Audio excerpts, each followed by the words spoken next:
Welcome everybody. Welcome back to Ring B at the Halia Legionov. This is day 6 of the AIBA Youth Men's and Women's World Boxing Championships, the 2021 version. We're in Kielce in Poland, and we've got a great day ahead of us today. 12 fights in the afternoon session in Ring B, 15 in the evening, and some really good ones to get stuck into as well.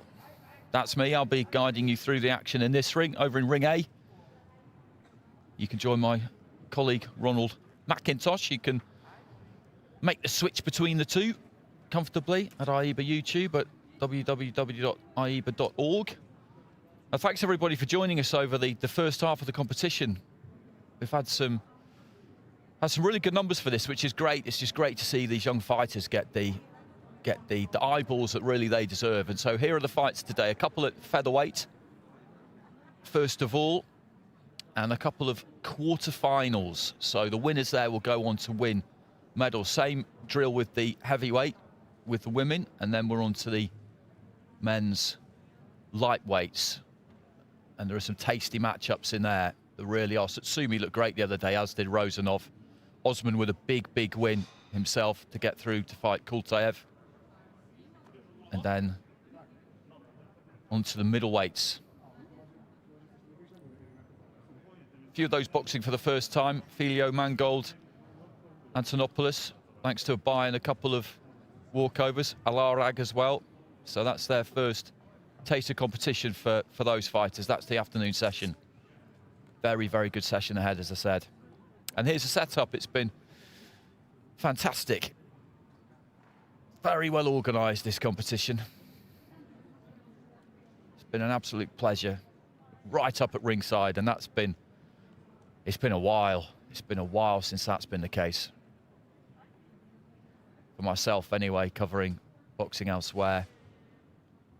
We've always had to move back from ringside, and that's the backstage area. I went down there about an hour ago, and the Thai team were there. They've got a couple of fighters in action quite early on. The athletes just sitting there listening to a bit of music, relaxing. There's a big screen there. That's what they're all looking at. The mascot in the background. So this is our opening fight at featherweight. This is a quarterfinal. So whoever wins this is guaranteed a bronze medal. And medals are what everybody has come here for. Georgia Paradisi, who beat Andreea Arletsu of Romania 5-0 in her opening fight, and Pornida Corcantun, who beat Anna Maria Dialova of Bulgaria by split decision in her first fight. This should be a good matchup. The second quarterfinal we've got between Julia Szeremeta of Poland and Céline Grossi of France. That's a fantastic fight. Those two have really impressed so far.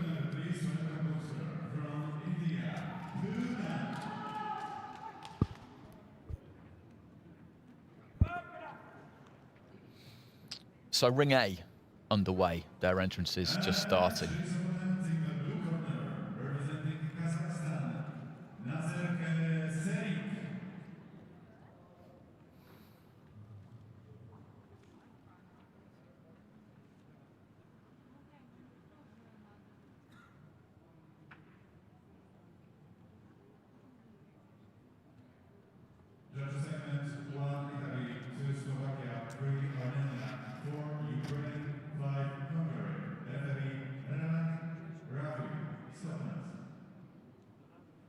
Ladies and gentlemen, we will start bout number 237, 57 kilogram moments.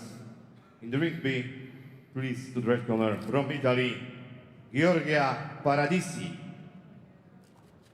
Georgia Paradisi making her way to the red corner for Italy. As I mentioned, she beat Andreea Arletsu of Romania by unanimous decision in her opening fight. Italian Women's Youth Champion 2020.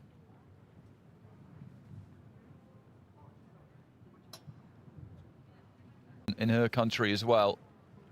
Junior champion back in 2018 too. I was quite impressed with her in her opening fight. She got past Anna Maria Dialova of Bulgaria by split decision. Kazakhstan. Holland and Turkey, and the referee from Taipei, Lin Chiachan.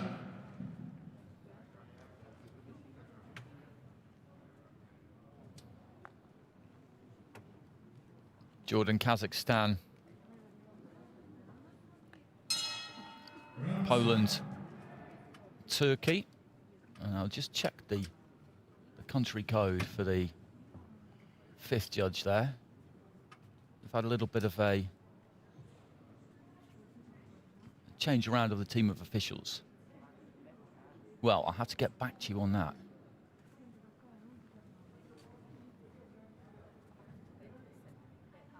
Jie Chanlin of Chinese Taipei, the referee.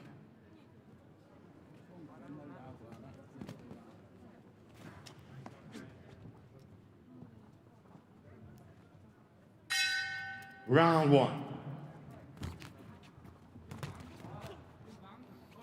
So into this opening fight, Giorgio Paradisi of Italy in the red, Korkankun of Thailand in the blue. Paradisi, orthodox fighter.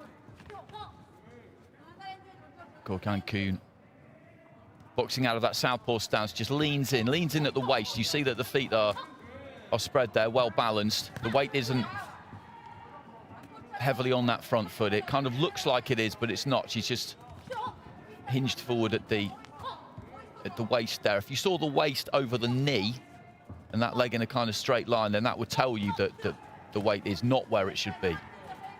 That should be too heavily on that lead foot. Right hand there from Paradisi. I don't think really got through. Neither one of these two has quite found their range yet, opening minute, and that's understandable. Left hand there from Korkankun. Counters with a left hand there again. A lot of pressure when you reach the quarterfinals, because this is the business end now. If you win this, then you're guaranteed a bronze medal. Korkankun just looking to try and use that 1-2, just dips in with the lead foot. No one's really taken this fight by the scruff of the neck just yet. Midway through round one, Paradisi just leaning in, gets caught by a left hand there.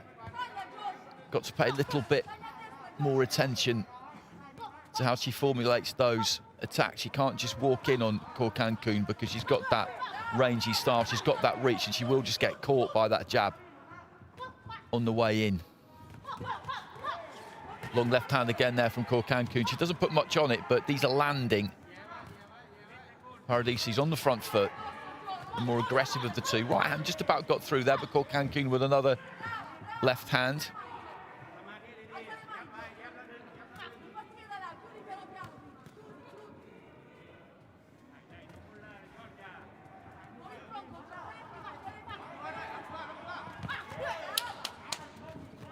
Right hand from Paradisi.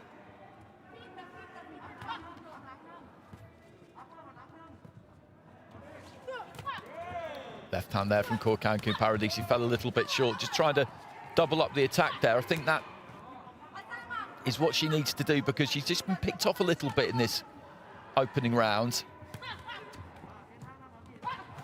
She's got to try and get inside that lead hand, and she might have to do this the hard way, which is 2 phases, close in. And if it doesn't quite work, if she doesn't quite get there, go again. Right hand got through there for Paradisi, because Korkankun is quite a languid sort of mover. She does tend to pull back in quite straight lines. Bell goes at the end of the first round. Paradisi might have to really commit to get on top of her, because she doesn't really move her head on the way in. Korkankun with a clean sweep there, which is what you would expect after watching that opening round.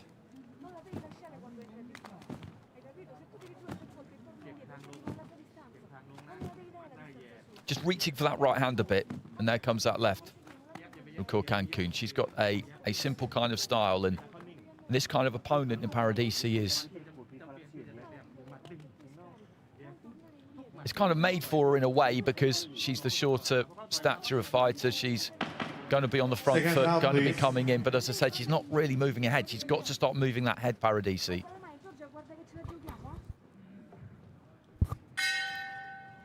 or, as I mentioned, just commit that bit more, be more aggressive and really look to try and get on top of Korkankun, because you wouldn't exactly say she punches hard.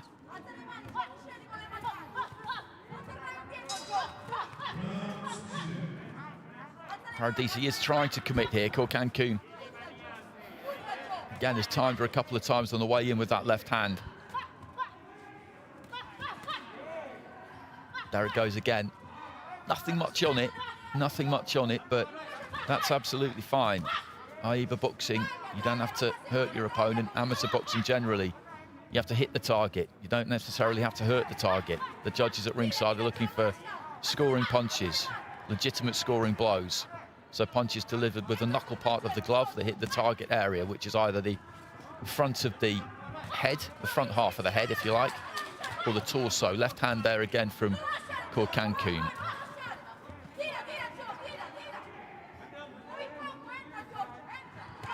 Plenty of encouragement from the red corner for Paradiso. As I said, I think due to that lack of head movement, she's going to have to do this the hard way and just try and walk through Korkankun. And I think it can be done because, as I said, she doesn't exactly crack with that left hand. Doesn't throw it hard and heavy. Got onto the inside there, Paradiso threw the right hand and then stepped off. She needed to just stay in there because that's exactly where she wants to be.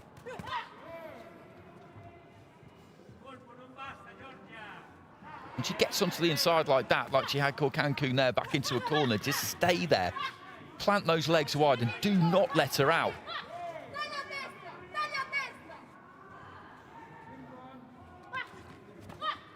There's that just little dabbing left from Korkankun.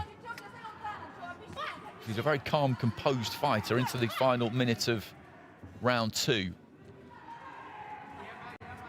She won that opening round, remember.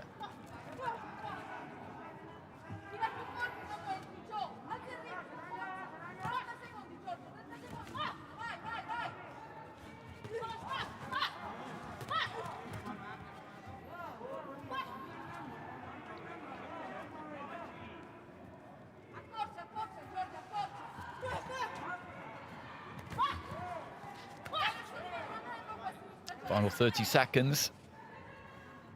Paradisi has worked harder.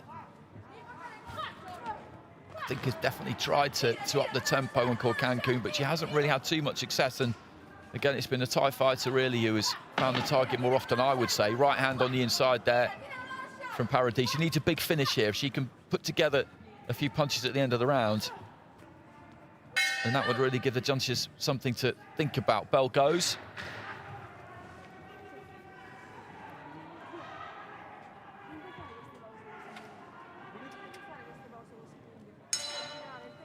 Well, Paradisi gets one card there, Machi Jurgot, so that one's level, but the other 4, a 2-point margin in favour of Korkankun, so she's very much in the driving seat here. One step away from at least the bronze medal. These are the quarterfinals of featherweight for the women, so whoever wins these, they take their place in the semi-finals, are guaranteed a bronze medal, and of course get the opportunity to try and make it all the way to the final and box for a silver or a gold, which is what everybody has come here for.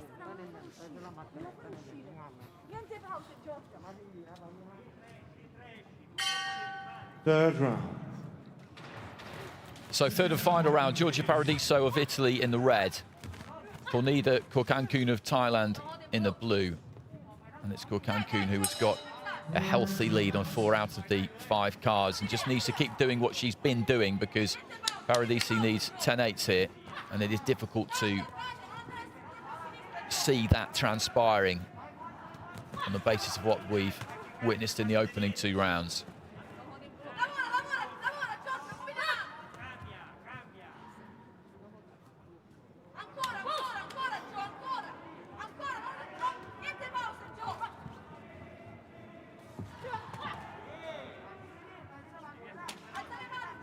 Left hand there from Korkankun. Fairly typical of her work. It's not heavy, but it's accurate. It's landing on the target area. Left hand to the body there, nice shot, then just moved off to her right hand side. She's kind of a gentle fighter, if there's any such thing. That's a bit of an oxymoron, really, to describe somebody like that. But the way she goes about it, she's measured, she's precise, she knows exactly what she wants to do. She doesn't get flustered. And Paradisi, as I've been saying, is a front foot fighter. She's trying to fluster you, put you under pressure, hurry you. And Korkankun has just not allowed that to be the. That was a good shot. Counter with the left. I think Paradisi got the glove up there just to half block that one.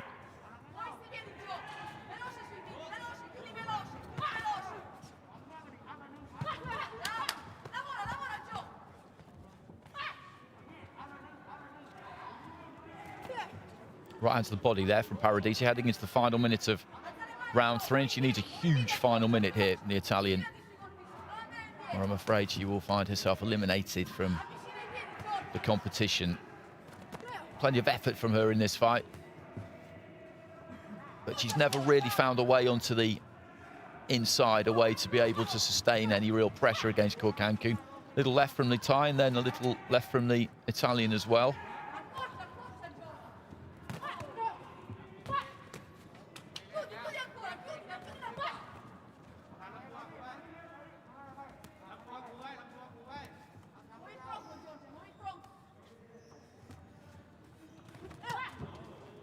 Well-timed left hand again there, and then just sticks out the right.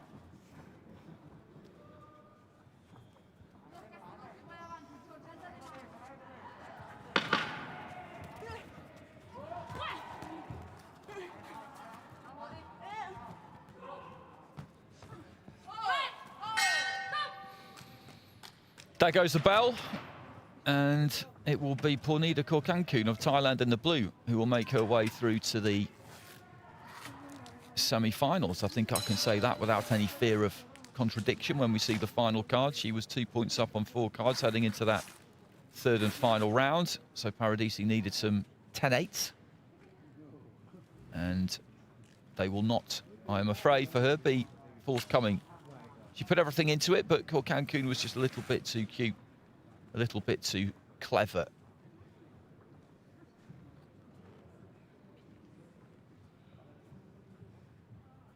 Ladies and gentlemen, in this bout, winning by points with the unanimous decision. From the blue corner, Pornida Korkankun, Thailandia. So through she goes. Good performance. 3 rounds to 0 on 4 of the cards, 2-1 on the other one.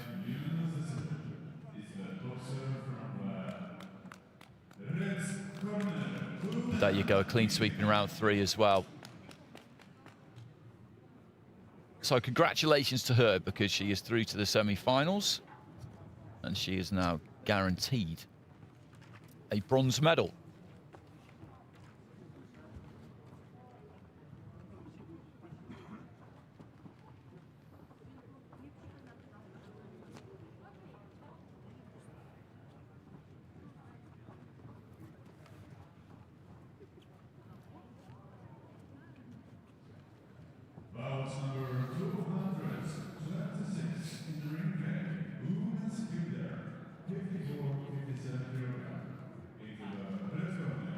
Korkankun really is the very definition of a kind of languid fighter. I described her as a gentle fighter. It's an interesting style to watch. She knows what she wants to do. She's got that long, spidery kind of reach, and she uses it. But she doesn't really snap the jab. She doesn't really shoot that left hand through. She just touches with it, really. But it's on target, so they're scoring punches. And Paradisi just find it very, very difficult to get hold of her. Now we start bout number 238.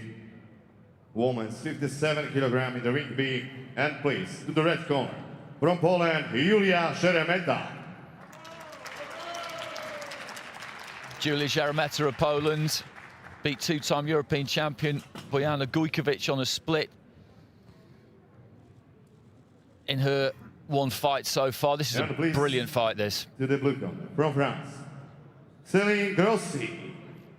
Céline Grossi has been in real form the two fights we've seen from her. She beat Katarina Bodnarchuk of Ukraine by unanimous decision. Hadja Bayadi of Morocco, again 5-0. Been very impressed with her junior champion, youth champion in France. Jerimeta, though, has won bronze medals at youth and junior championships at European level, so she's got the more sparkling resume, if you like.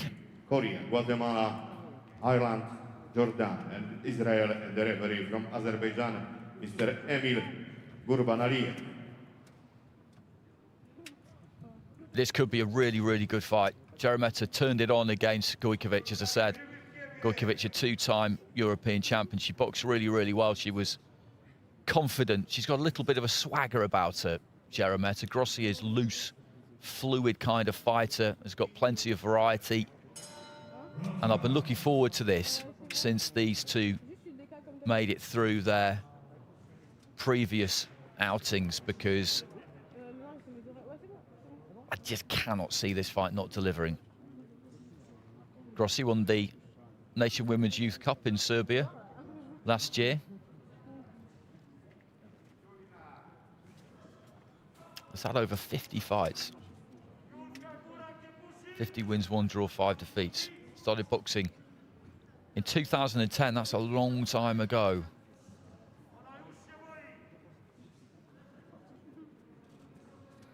So Jerimeta in the red, Grossi in the blue. Emil Gurbanaliyev of Azerbaijan, our referee.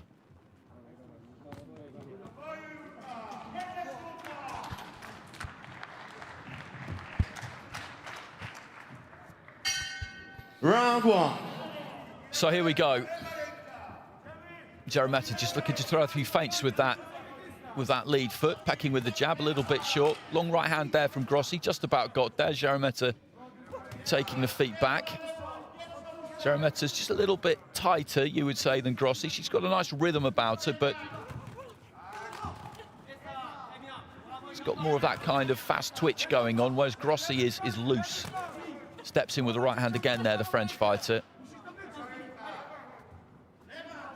That 1-2 just mainly hit gloves. Looks for a right hand to the body. And looking for the jab as well. Jerimeta just windmilling a bit as she came forward there.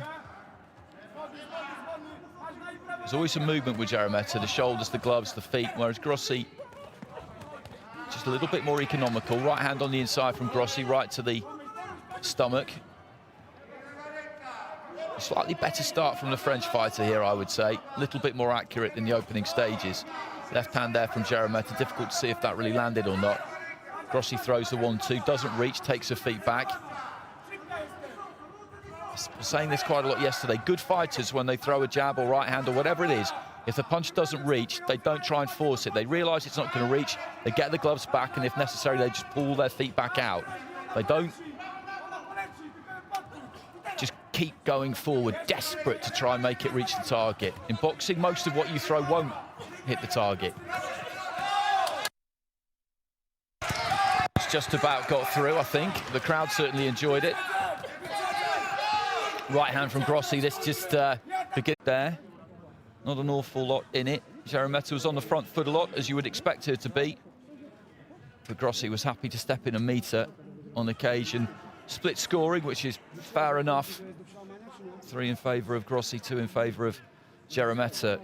I thought these two would be evenly matched, and it's proving to be the case. She had a decent finish there, Jerimeta.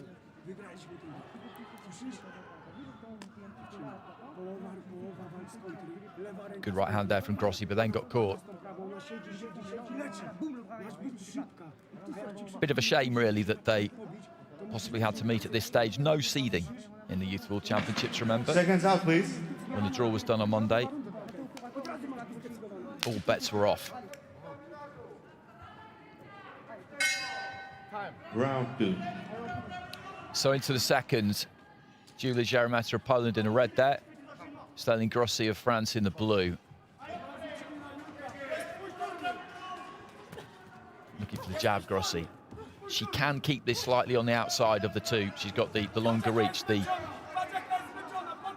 jab that she throws is a good one, gets full extension with it. Really makes absolutely the most of the long arms that she's got. Jerimeta trying to step in and look for a nice, quick, snappy 1-2.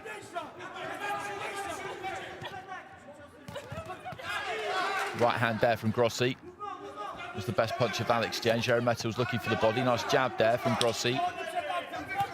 And again there, just shoots it up from the waist. She'll need that, because Jeremeta doesn't exactly walk you down. She's not that basic. She keeps the head on the move, as demonstrated there. Just dipped to the left-hand side, kind of led off with the right hand. It was effective.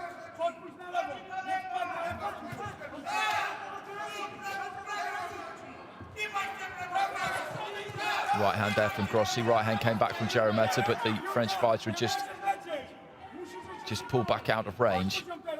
Good reflexes there from Grossi.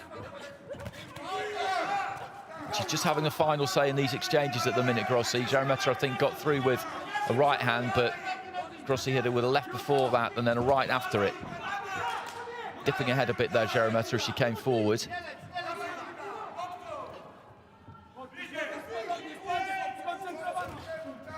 There's the jab from Grossi. And that's just able to keep Jeremeta at the distance she wants this at the minute. Good 1-2 there again from Grossi, and Jeremeta finding it difficult to close that gap in this round.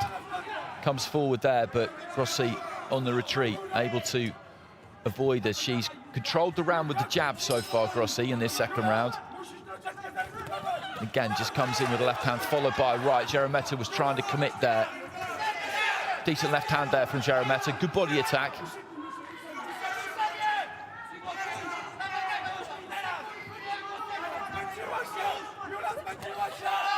Single right hand there from Grossi. The right came back from Jeremeta. Deep inside the final minute of round 2. In that opening round, remember, Grossi with 3 of the cards, Jeremeta with 2 of them.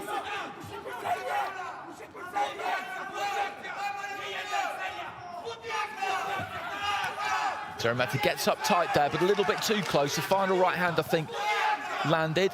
And she's finishing quite strong. Good right hand there, though, from Grossi. As Jeremeta came in, she caught her clean with that one. Just as Jeremeta was beginning to mount a good finish to the round. Good 1-2 again there from Grossi. Jeremeta just pursuing her across the ring. Gets a right hand in as she pushes Grossi back into the ropes. Final few seconds of the round. Left hand from Grossi. There goes the bell. Scoring of this one's going to be absolutely critical. For me, that was a Grossi round from where I was sitting, but we'll see. 5 scoring judges ringside.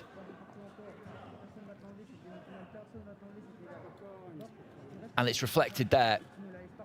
4 of them go for Grossi, 1 goes for Jeremeta. So Grossi in control here. She's 2 points clear on 3 of the cards there, with the other one level and the other one a 2-point margin for Jeremeta. So Jeremeta has to do something spectacular in this final round now. She really does. And the first 2.5 minutes of that, Grossi controlled it with a jab, and with about a minute to go, I wouldn't say that Jeremeta looked like she was running out of ideas, but she was just looking Seconds out, please. slightly desperate in a way, because Grossi just, as I say, she dictated with the jab. She's not tall, but as I mentioned, she's got a good reach and she really uses it. The way she throws that jab is very, very good. That's taken a lot of drilling in the gym. And there we go again. She just takes a little step back, jabs off the back foot as she's moving backwards and catches Jeremeta. Did it again there. And that 1-2, we were side onto that 1-2, and again she gets full extension on that 1-2. Jeremeta looking for the right hand on the inside, both of them just trading jabs there. Guard up there from Grossi. Nice right hand to the body there from Jeremeta.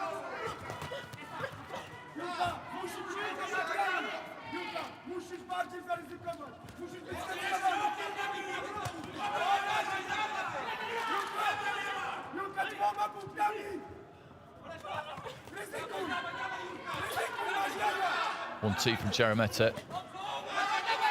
Defensively, Grossi's pretty tight though. She gets those gloves up, she blocks well.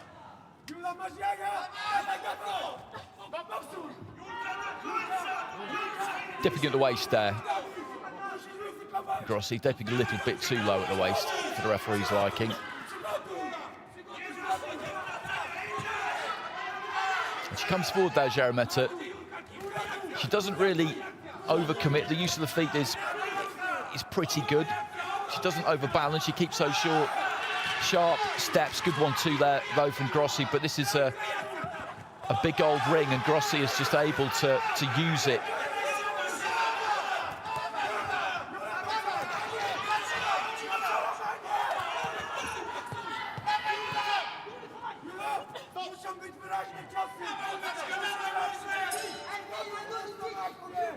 Heading towards the final minute. Jeremeta with a long right hand there, got through, but found herself on the end of the 1-2 just before that.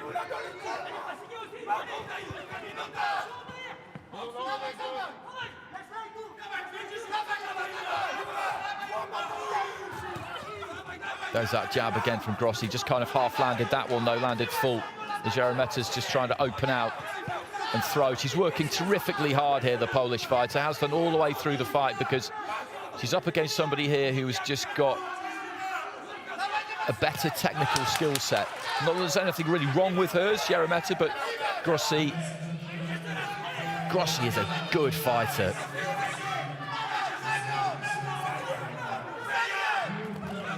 Head down there from Jeremeta, looking for that right hand over the top into the final few seconds. She's been high on work rate, Jeremeta, in this final round. That could find some favour with the judges, I think, but there's no way she's going to get 10-8s. For me, Grossi has still done the more accurate, cleaner punching and the higher volume of it in this round, but Jeremeta's industry might see her rewarded, but it's not, as I say, it's not going to be enough, because Grossi is 2 rounds up there on 3 cards heading into that final round. But that was a really good fight. I expected it to be a good fight, and it lived up to it. Jeremeta just doing everything she possibly could right up until the end there. And she had her successes. But Grossi's got good feet, uses that ring. Caught a right hand there. Generally is quite effective at blocking shots with the forearms, with the gloves.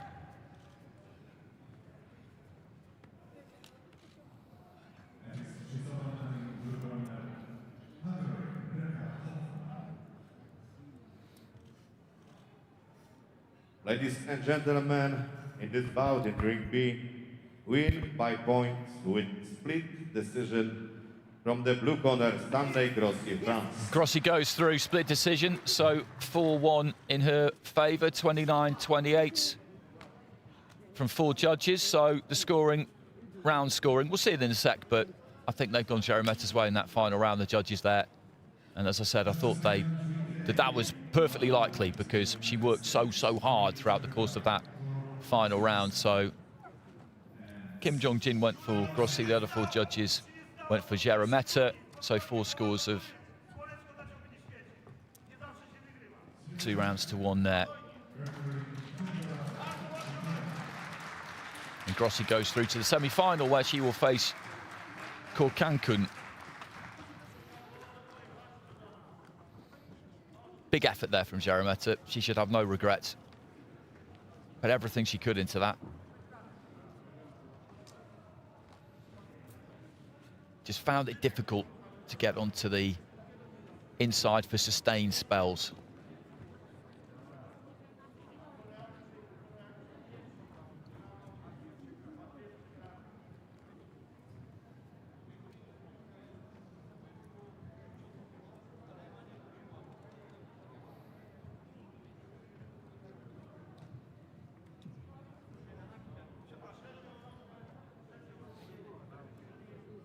So those are our 2 quarterfinals in the featherweight division. So bronze medals guaranteed for Korkankun and Grossi. And now we will move into the heavyweights. And the heavyweight division. Ladies and gentlemen, we have the bout number 239 in the Ring B women's super heavyweight division. Please into the red corner from Moldavia, Daria Kozer. So this is the women's heavyweight division, and that is 81 kilos plus. That's classified as heavyweight for female fighters. This is Daria Kozareva, Moldova. And in the blue corner, Clara Pareto Martinez of Spain. These two met in the European Youth Championships in 2020. And the judges of this bout, Russia, Taiwan, Bulgaria, Turkey and Korea, and the referee from Jordan, Yunis Nabel. And it was Kozarez who we're looking at there, who won when these two met in the Euros in 2020. Referee stopping the contest in the third round. That was in the semi-final, and she went on to win that. Kozarez, so European Youth Champion, national champion a number of times. Horacio Martinez, as mentioned, with that bronze in those Euros, also a national champion. So psychologically, Kozarez has got the upper hand here, you would say. She's boxing in the red, having stopped her opponent in a major championship before.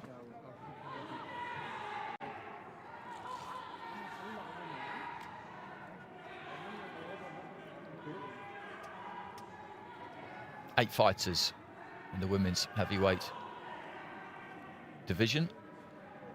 So straight into a quarter-final stage. And as we saw with the featherweights just now, whoever wins this will be guaranteed a bronze medal.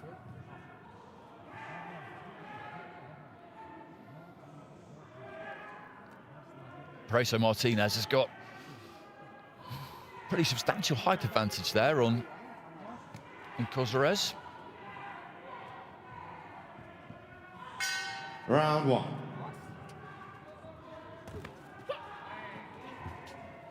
Kozarez, the European Youth Champion, in the red there, looking for the 1-2. Horacio Martinez of Spain in the blue.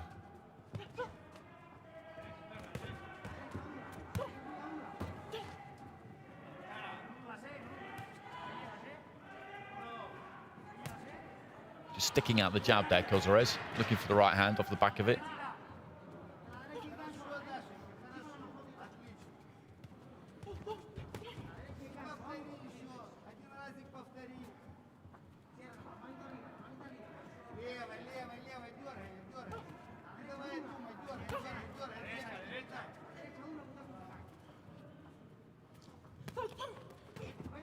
Just shuffling in there, Kozarez.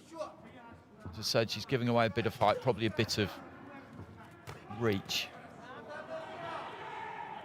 Not quite reaching as she's throwing that. Neither of them are, actually. They're both right on the edge of range there. They look like they should be. They should be within range, really, but at the minute, there's quite a lot of gloves being hit. Good example there, just short with a 2 or 3, 1-2. She's the busier of the two, though, Kozarez. And at the moment, halfway through round one, that'll be winning of the round because nobody's really landed much. Kozarez with a decent-looking jab there. Got through with that one. Oh, there's some blood there coming from the nose of Horacio Martinez. I think that was that jab which found its way through the guard. So the doctor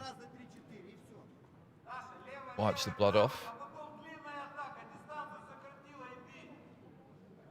Just has a look at the nose there. See if he feels there's any fracture.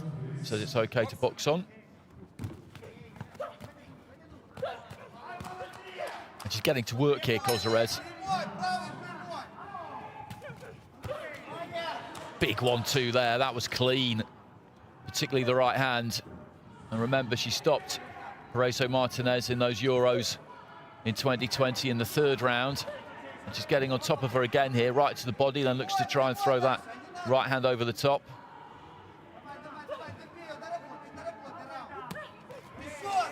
Into the final minute.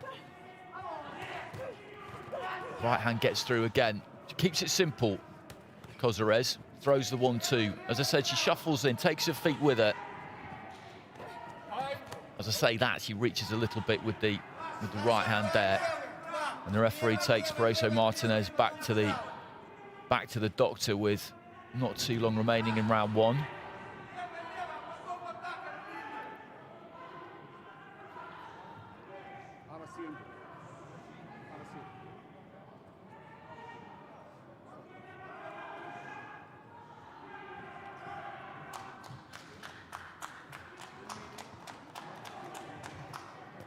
And the fight's over.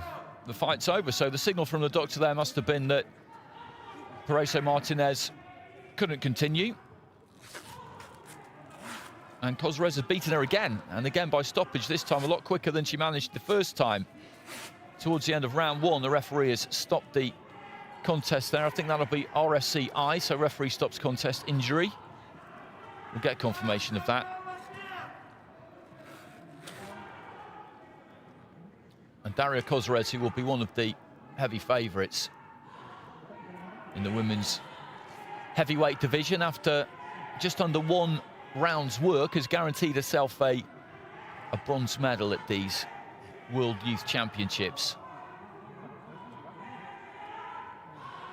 And she's effective with that 1-2, as I said, good basics, keeps it simple, inches forward into range, and then just lets her hands go.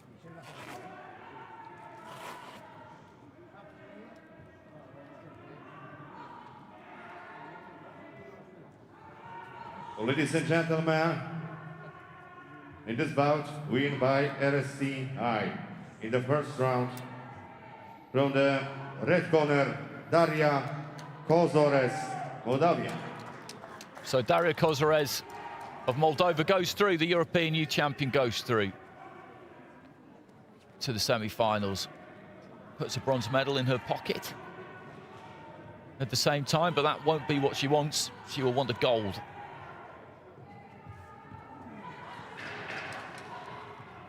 There's that right hand. And that landed the kind of ideal biting point, really. And she got the nose going quite early on. I think that came from a jab. I think it was a good, solid jab that got the nose, got the blood flowing from the nose. When I say biting point, what I mean is the absolute optimum distance. So really, when a fighter throws a punch, generally speaking, people think that 80% extension, 80% of full extension, that is the biting point. So if you make contact with your opponent, 80% of full extension, so still a little bit of bend in the arm, that's when you hit them with the most power. It can vary from fighter to fighter. You see some fighters who can carry their power right to the end of the punch, somebody like Deontay Wilder, performers like that. But generally speaking, people think it's at about 80%. So when you see that right hand landed there from Kozares, it was pretty much 80%. Just a slight bend left in the arm when it just cannoned into the face there of her opponent. So next up, Yeldana Talipova and Victoria Levchuk. Talipova of Kazakhstan, Levchuk of Ukraine. And Levchuk got a bronze at those 2020 Euros as well. She was in the other semi-final and lost to Tatiana Bogdanova, who was also in this competition in the top half of the draw.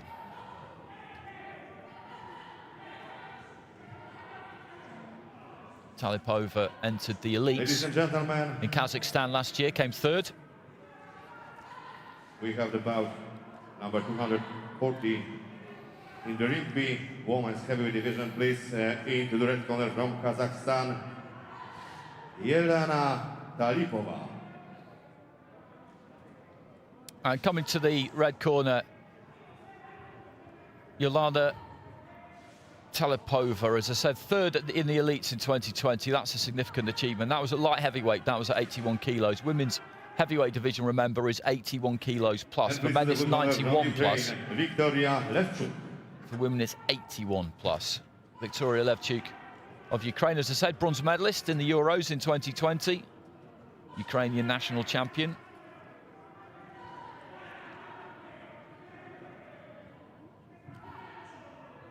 And the judges of this bout: single, Bosnia and Herzegovina, Ireland, Thailand, and Poland, and the referee from Turkey, Yesar Sinan.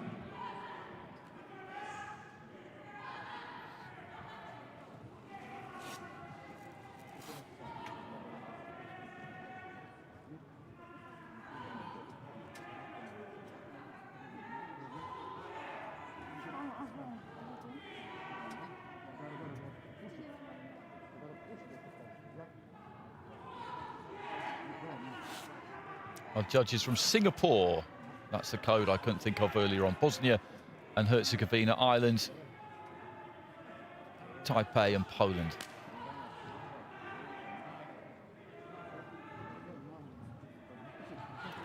So Talipova of Kazakhstan in the red, Levchuk of Ukraine in the blue.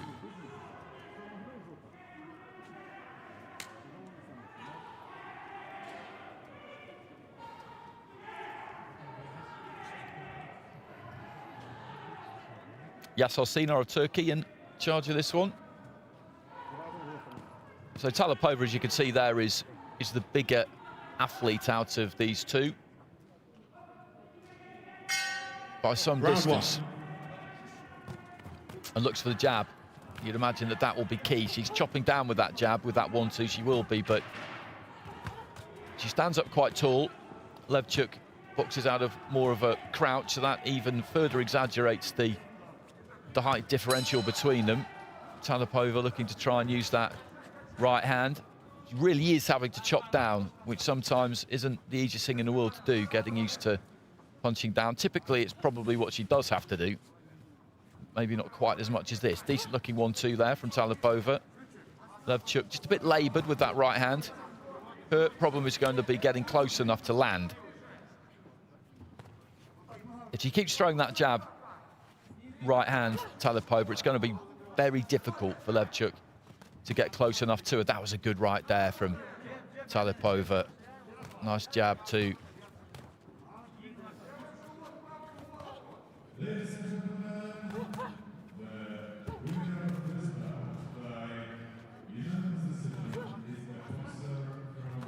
And this is very difficult for Levchuk. Very difficult, because the only way she's going to be able to get close enough, by the look of it, is if she just manages to walk through some quite solid shots. That's really the only method she can use here. She doesn't move her head on the way in. She just dipped away to the right-hand side a little bit there as she threw the jab to the body, or tried to. Talipova is just able to pick her off. She's doing the right thing. She's not going crazy. The Kazakh fighter looking to wind up and land huge bombs. She's just landing, and that's the way forward here. Good jab there from Talipova.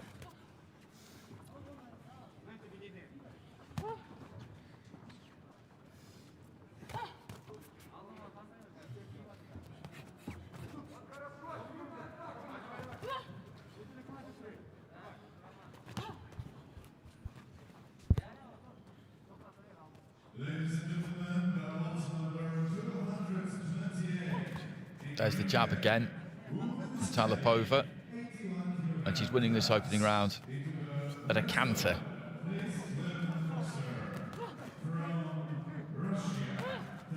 Solid right hand. She just stepped in a little bit more with that one. Got slightly closer, and again there, I think she's realising now that she can maybe be a little bit more expansive and look to put more power on these shots rather than keep it completely on the outside. She's able just to step in, take that little bit of space and attack at mid-range. Final few seconds of round one.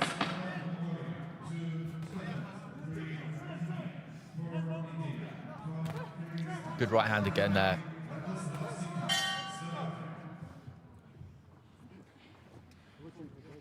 Comprehensive round win there for Talipova.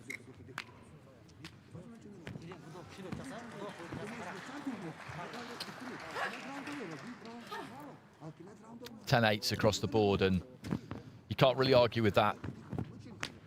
It's target practice to an extent, because, as I say, Levchuk is certainly game. She's got spirit because she's continuing to come forward, but she finds it quite hard to move her head on the way in. She's got that guard up tight, and Talipova really has got a fairly easy target to hit there.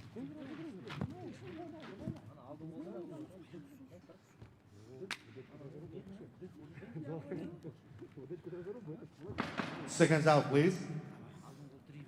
That was towards the end of the round where she decided just to step in.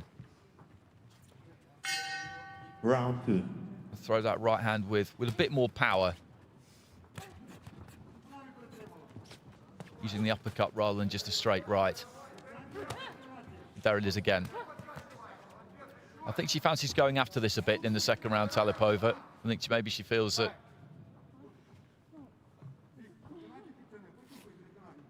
she could get the stoppage here, I think, but the head guard needs a slight adjustment before we go on.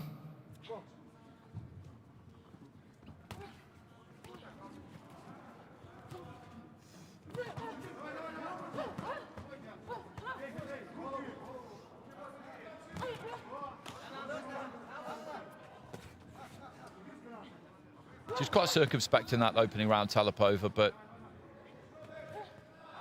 it would appear that she's had a look, realised there isn't a lot to fear here, and is going to set about Levchuk a bit more.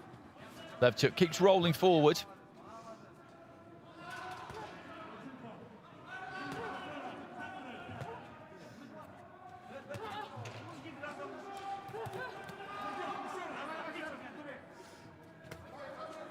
There's the jab again.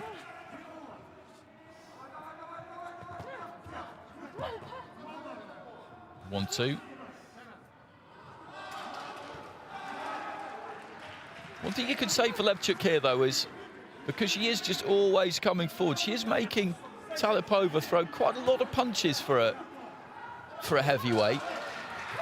It's just possible in the second half of this round, maybe in the final minute of this round, that the Ukrainian could be able just to start to get to her opponent a touch. Got into good distance there, but then just didn't quite let her hands go right to the body there from Talipova, who's winning this round comfortably at the minute, winning it comfortably still. But as I said, Levchuk, again, just walking across the ring there, still just walking it down, walking forward. She's made Talipova work hard for a heavyweight.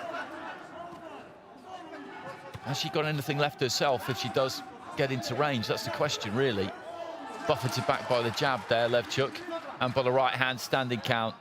Standing count, and that maybe answers my question, because she got up to reasonable range there, Levchuk. She was within range, but then there was just no pop on her shots, and the referee has decided to stop this one. I think he realised that realistically all that awaited Victoria Levchuk there was further punishment. He didn't feel, I would imagine, that she had any chance of winning the fight from there, and when that's the situation, you make the call, and that's exactly what he's done. So Talipova goes through. RSC, referee stops contest. In the second.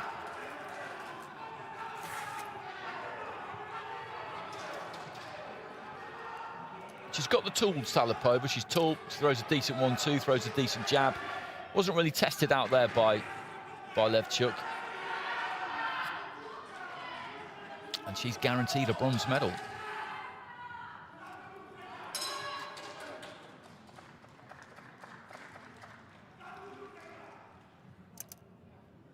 Ladies and gentlemen, in bout number 214, the ring being win by RSC. In the second round, from the red corner, Yeldana Talipova, Kazakhstan. Talipova of Kazakhstan goes through, so she will meet Daria Kozarez of Moldova in the semi-finals. That'll be on Tuesday, the afternoon session on Tuesday.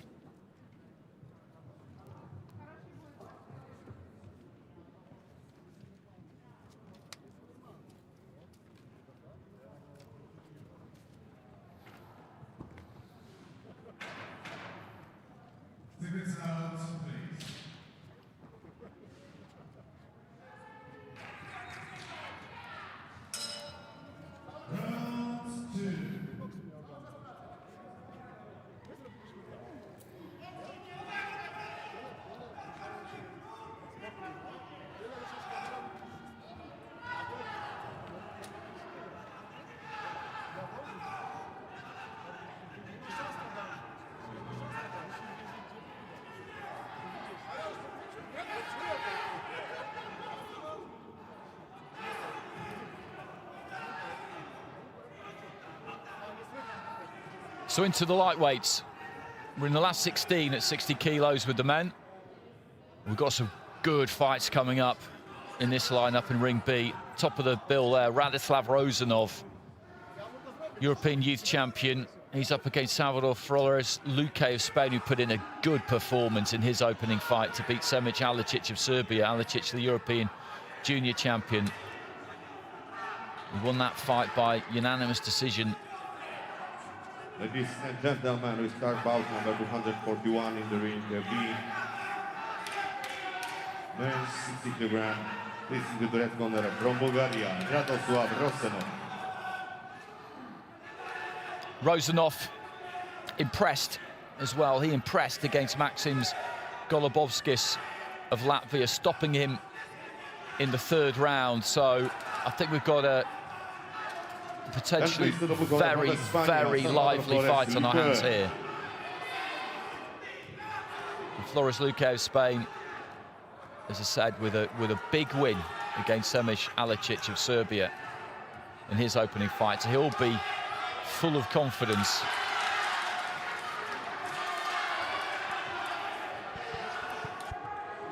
And the judges of this bout, Guatemala, Korea, Azerbaijan, Russia, and Singapore, and the referee from Kazakhstan, Pakistan, Bekbenbek.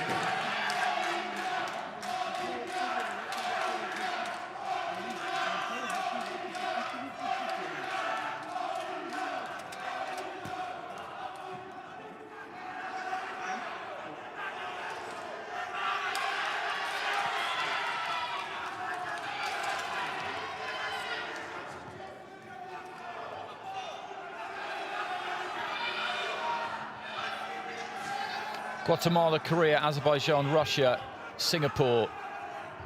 Our judges, this bout 241. Day 6 we're in, the afternoon session. Baktizan Bekpentabov of Kazakhstan, our referee. So Rozanov of Bulgaria in the red. Flores Luque of Spain in the blue. Flores Luque in the southpaw stance, as is his opponents. Flores Luque just trying to dip in with the right to the body early on. Jabs up top, goes down to the body as well. Looking for the overhand left there. Flores Luque, he's an all-action kind of a fighter. He's busy, he'll throw plenty. Nice right hand there, though, from Rozanov. Just slipped that in round the back of the guard. Rozanov missing with the left, just dragging it. Right to the body from Rozanov.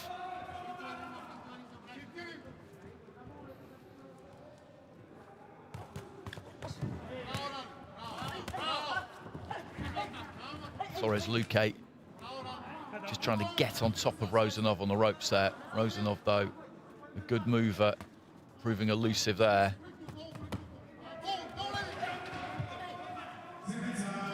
He's thrown that left hand in from wide a couple of times now, up to the head and down to the body, and he's just pulled off the punch a bit and ended up missing with it. He's looking for a right to the body there. Flores Luque closed the gap nice and quick.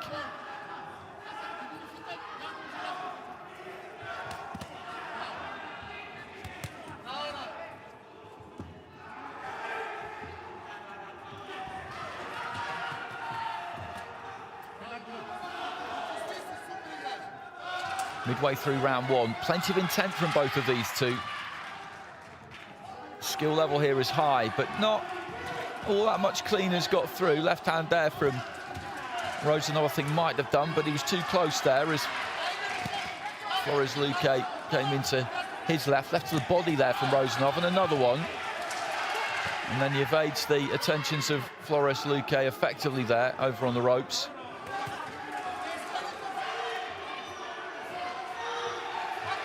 Flores Luque has got that guard intact. He just can't quite land on Rozanov. He's trying to throw to the body. Lead right uppercut there was decent from Flores Luque, but a right hand to the body got through from Rozanov. Rozanov is comfortable being kind of pushed back to the ropes. Nice jab there. He's comfortable under pressure. Flores Luque is a pressure fighter. That's what he'll look to do, but Rozanov doesn't mind it. Doesn't mind it at all.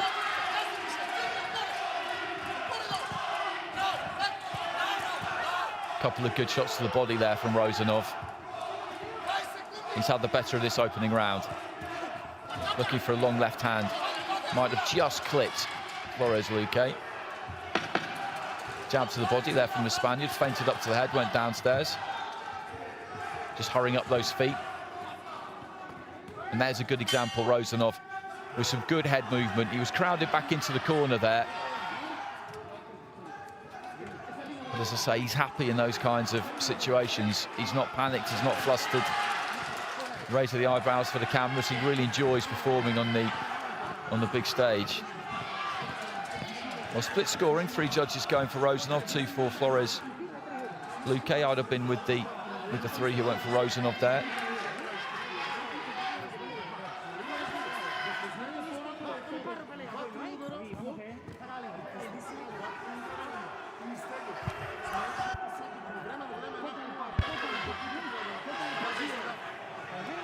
Left to the body. A punch he landed a few times in that opening round. Flores Luque was on the front foot, right hand on the inside. Seconds out, please. And he will remain on the front foot. He's that kind of a fighter, but for me, it was Rosanov who found the gaps in that first 3 minutes. Round 2. So it's the second round here. Radoslav Rosanov of Bulgaria, the European youth champion. He's in red. Salvador Flores Luque of Spain in the blue, who conquered the former European junior champion, Semir Alicic of Serbia, with a good performance in his opening fight. Just feinting with that lead hand there. Flores Luque was looking for a way in. One didn't quite exist. Dipped to his right, through the right hand to the body. Combination there from Rosanov, but the gloves are up. It was all blocked by Flores Luque. Long left hand there from the Spaniard, got through, and then the second one I think did too. He's being a little bit more measured in this second round, Flores Luque, not coming forward quite as eagerly as he did before.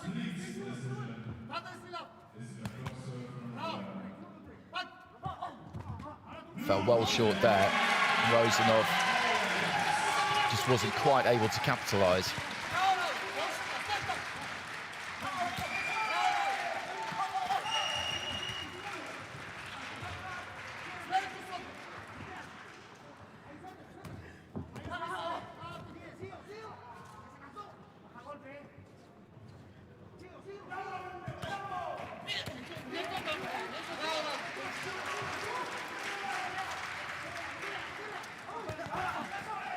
Left hand there from Flores Luque. He's having a better round in the second round, the Spaniard. Split scoring in the first round, remember, right up to the head there from the Spaniard. But as I said, he's just thinking a little bit more about things, trying to set a few traps, chucking in a few feints with his front foot himself.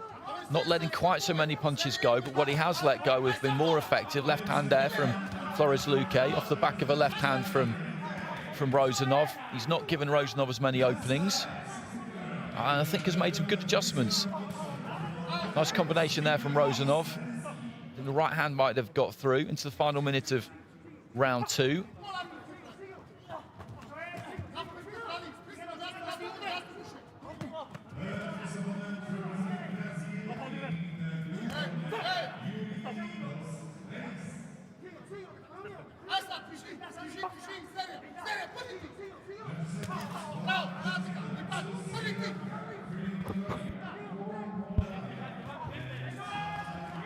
Final stages of the second round. Interesting to see how the judges score this one. 3 in favour of Rosanov in the first round, 2 for Flores Luque. I would favour Flores Luque in the second round myself. I went Rosanov in the opener. There goes the bell. Scoring of the second round in fights often is absolutely critical. Split scoring at the end of round 1. We could have the same thing for round 2, very possibly.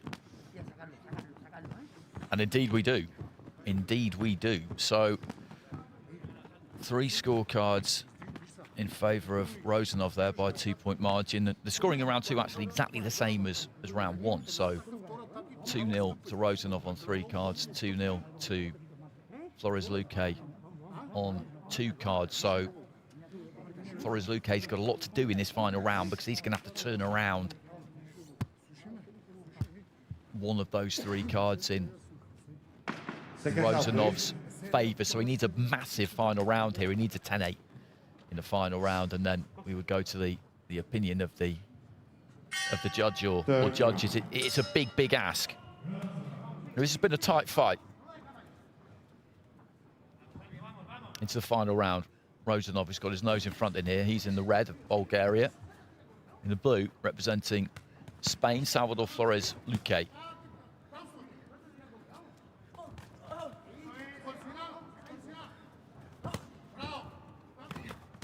Good combination there from Rozanov, and Flores Luque was just trying to gesture to the referee that he was hit around the back there, and it wasn't the right time to do it because you need to protect yourself at all times.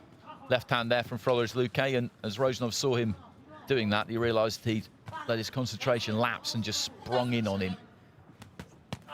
Good right to the body there from Rozanov, who I think realises he's just got to up it a bit after the second round.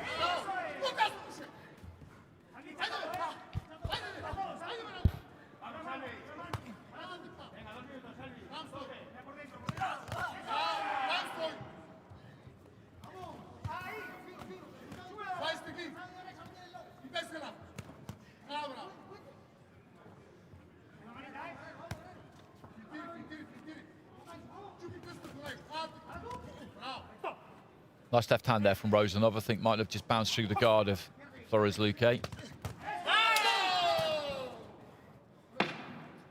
Standing count there, Rozanov with a solid right hand. I thought Flores Luque might have just landed his own left at the same time. He was rocked onto his heels a bit by the punch from Rozanov, and the referee stepped in.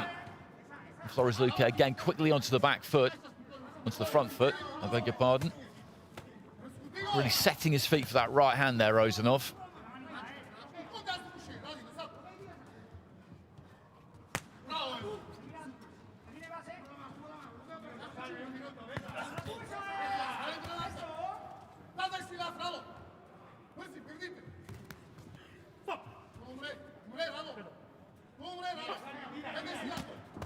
Right to the body, then goes up top. Good combination there from Rozanov. Lead left hand, that was rapid. Hand speed there, tremendous.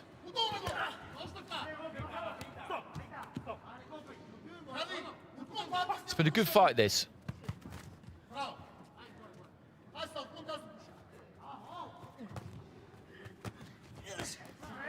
My own personal scorecard would have read Rozanov round 1, Flores Luque round 2, Rozanov round 3.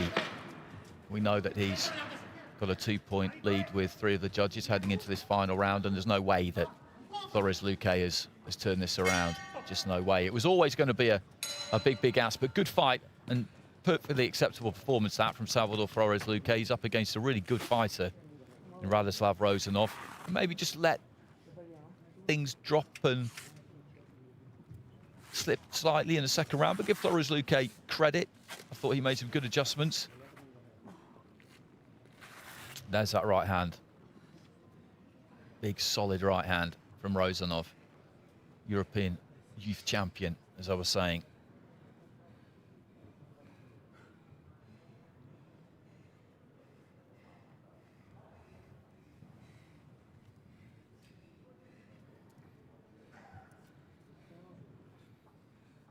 Ladies and gentlemen, win by points with split decision. From the red corner, Radoslav Rozanov, Bulgaria. So Rozanov gets it, and it's 3 cards to 2. So he's got it 3 rounds to 0 with those 3 judges who had him out in front, and he's won the final round with the other 2 as well. And a 10-8 in there from Emil Gurbanaliev. So Kim Jong-jing and Vadaval Oneganarathan, who have voted for Flores Luque in those first 2 rounds. They both gave the final round to Rozanov. So he goes through to the quarterfinals, where he will face the winner of our next fight, which is Asgat Kultayev of Kyrgyzstan up against Kerem Osman of Turkey. Kultayev beat Artur Solovyov by second round stoppage, the Moldovan. The referee stopped the contest in the second round. As for Osman of Turkey, he produced a really good performance in his opening fight. He was in with Tengiz Katoyan of Russia, the European youth silver medalist, and Osman was composed and just turned in a very good display. His temperament looked great. He was maybe inspired by the stage, by the platform. He would have known he was an underdog going into that fight, but he thoroughly deserved to win it.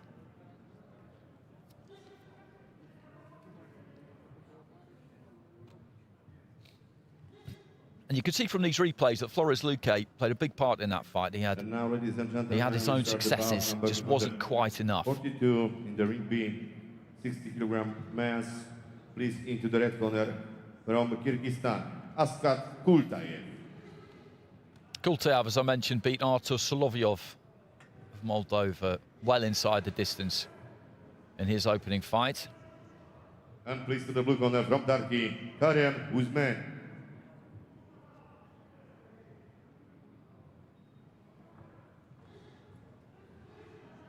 An Osman who's making his way in now, he's sprung an upset. Dispatching the Russian, Tengiz Katoyan.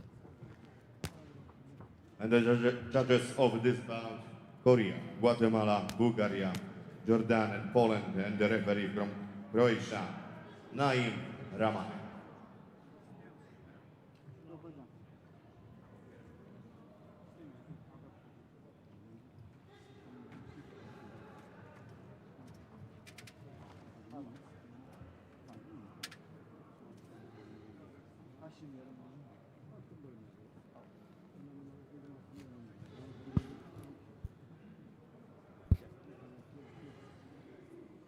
Big deep breath there from Osman before he gets that gum shield in.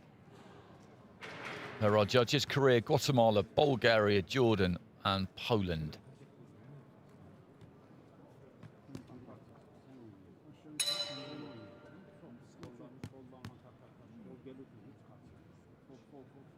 They always check the same things, the referee: the protector, the gloves, the head guard,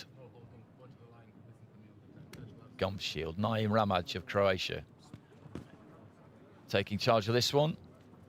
Final 16 in the men's lightweight division, 60 kilos. Askat Kultayev of Kyrgyzstan on the right there. He's in the red. Kerem Osman of Turkey on the left of your screen, wearing the blue. Round one. So into the first, two orthodox fighters we've got here.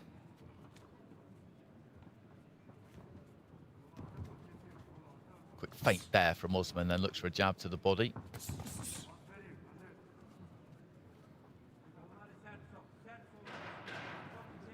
Almost mirrors of each other stylistically as they stand in front of each other there for a few seconds.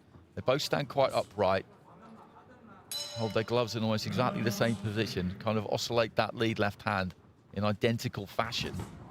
Right hand there from Osman as he closed the gap, really committed to that one. Through the jab, it didn't reach, but followed up with a right, which seems to land around about the chin, the kind of throat area of Kultayev. So ignore the names on the graphic on the bottom left-hand side there. They haven't been changed from the previous fight. Kyrgyzstan is Askat Kultayev and Turkey is Kerem Osman. A very forgivable error. It's been 6 days of relentless hard work for our crew. Looking for the right hand over the top there from Osman.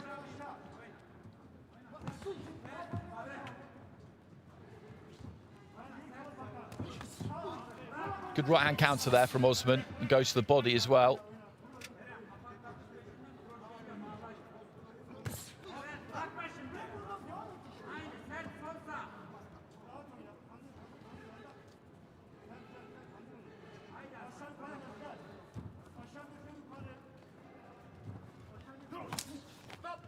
Well, both came forward at the same time there and met in the middle and ended up collapsing to the canvas.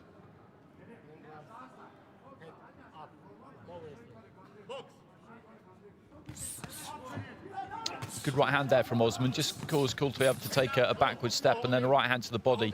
He's having the better of this opening round so far, Kerem Osman.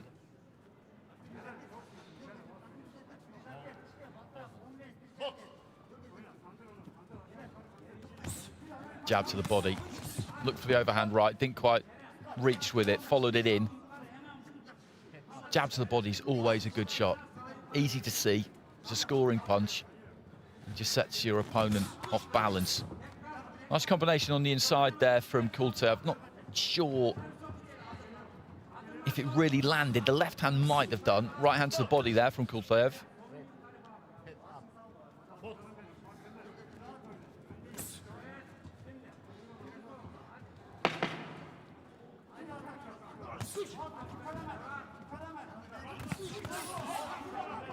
A couple of body shots got through there from Kultiev, who's had a decent finish to the round there, but Osman for the majority of it was the one in charge, I would say.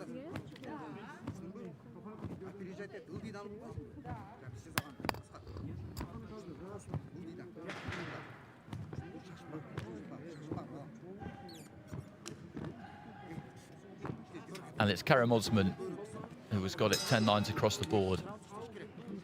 This fight, Askat Kultiev against Kerem Osman.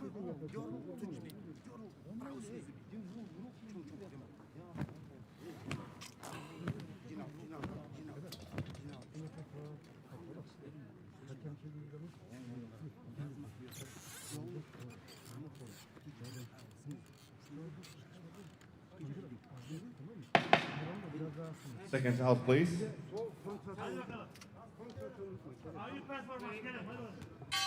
Round 2.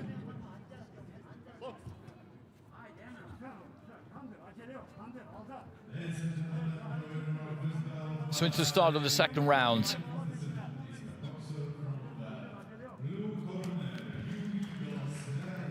We've got Askat Kultiev in the red of Kyrgyzstan and Kerem Osman of Turkey in the blue. Osman took that opening round.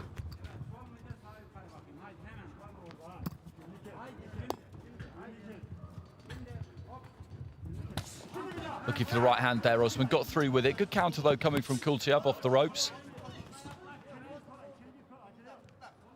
And the judges, the corner teams rather, get the judges' scorecards in the corner right at the start of every round.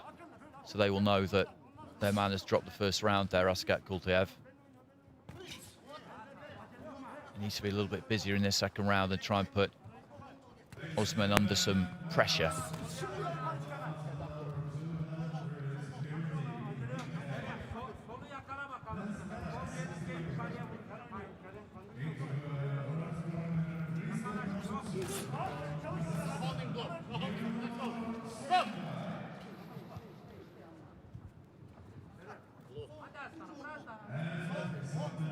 Referee just having a word with Osman there about a little bit of holding midway through round 2.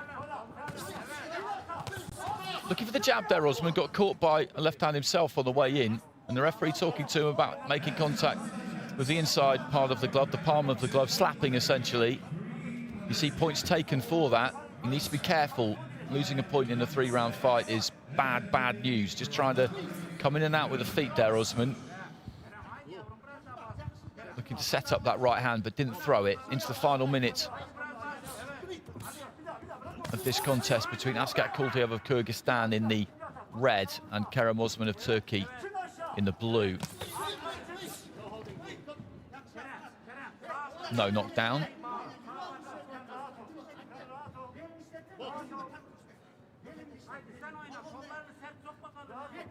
Kultiev's had a better round than he had in the first round. I just wonder whether it's going to be enough to take it with the judges. He needs it with the judges, having dropped that first round. Big right hand there and the slip. And the knee, the glove touched down there, and the referee really should get in and stop boxing, because he touched down. He definitely touched down there. Whether he would have scored it a knockdown or a slip is up to him, but he touched down. Strong left hand there from Kultiev, but it was a big right from Osman, which saw him, as I say, touch down with that knee or glove. Right hand there from Osman, strong finish to the round.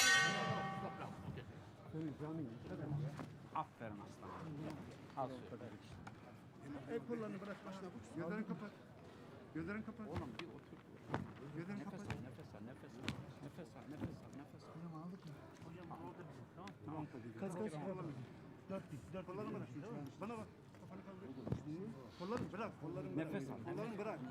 Kafanı kaldır. Derin nefes al. Kafanı kaldır Kerem. Derin nefes al. Derin nefes. Çek nefes. Çek, kuvvetli çek. And there are the scores, and split scoring. Osman with a strong finish to the round. I was saying about 30 seconds to go. I wondered whether Kultiev could get something for the judges from this one, and I think he might have got more from the judges actually if Osman had such a strong finish. So Osman is 2 rounds clear with 3 of those judges, so that makes it very difficult for Kultiev. That big right hand, I think, would have played a part there in those 10 lines that went in his favour. Third round. So into the third round here. Again, this has been a good fight in the lightweight division, 60 kilos. Askat Kultayev, Kyrgyzstan in the red, Kerim Osman, Turkey in the blue. And Osman has continued that form he showed us in the previous outing that saw him dump Tengiz Katoyan, the Russian European youth silver medalist, out of the competition at an early stage.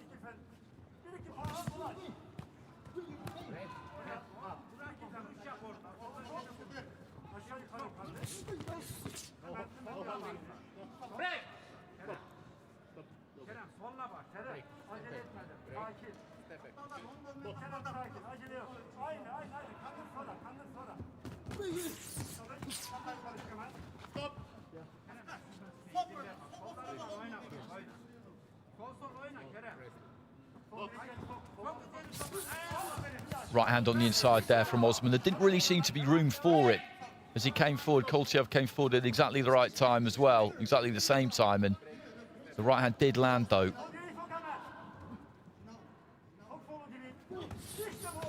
Times Kultayev well there. That was a good right hand followed by the left. The left hand did land a little bit round the side of the head. There wasn't really much anybody could do about that. Kultayev was kind of on his way past as he threw that left hand. Good right hand there again from Osman. But another impressive display, this. It would have been a bit of a dark horse heading into this World Championships, not anymore. He's heading into the quarterfinals here. Switches southpaw there as he's just back in the corner. A little bit of a wink and a smile from Osman for Kultayev. Osman will fancy his chances against Radislav Rozanov. Rozanov's a very good fighter, as we saw in that previous fight, but he's no respecter of reputation, this Turkish boxer. He's confident in himself, and he will 100% believe he can win that fight. Right hand there again from Osman.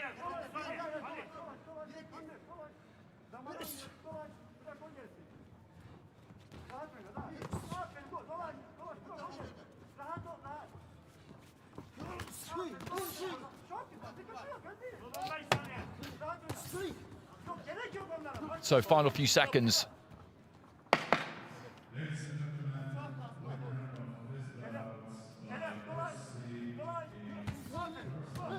Just loading up on a big right hand there, Osman right at the death, and then the shorter right hand just caught Kultayev as he came forward. Kultayev worked hard there, did have some success, but overall on the balance of those 3 rounds, he just ran into somebody who, on the day, outdid him. That was that right hand that landed as he was on the way in. And he lands that right hand a lot, and there's quite a lot of variety behind it too. He's not just looking for the same shot every time. Another good performance from him.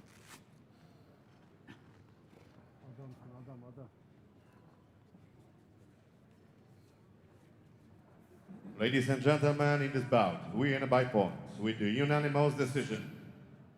From the blue corner, Kerim Osman, Turkey. So through he goes, Kerim Osman. His second fight, his second win after beating Tengiz Katoyan of Russia. He's now got past Askat Kultayev of Kyrgyzstan, and in the quarterfinals, he will be up against Radislav Rozanov of Bulgaria, who also beat Tengiz Katoyan. That was in their European youth final. So he's really taking on some top opposition here, Osman, but it seems to be inspiring him.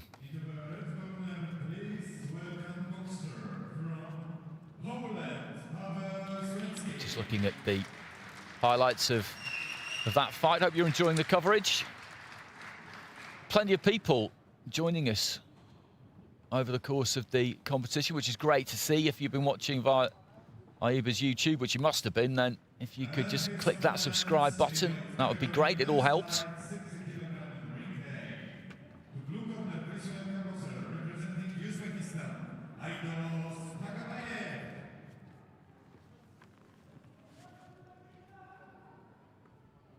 Two more fights in the lightweight division in this afternoon session, and then we go into the men's middleweight. So we're at the midway point of this afternoon session on day 6.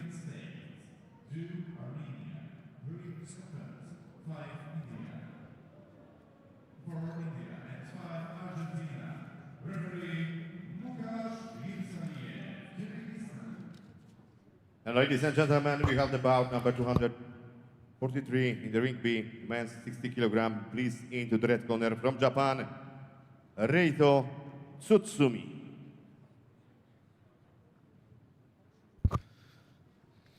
Tsutsumi looked good.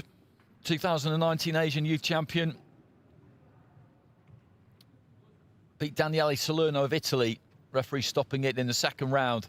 And please to the blue corner from Azerbaijan, Jalal Gurbanov. Gurbanov of Azerbaijan. He made his way past Hungary's Ferenc Peter Samu by unanimous decision in his first fight so far. There he is, just emerging through the archway. And the judges of this bout: Ireland, Bosnia and Herzegovina, Taiwan, Singapore and Kazakhstan, and the referee from Jordan, Yunis Nabel.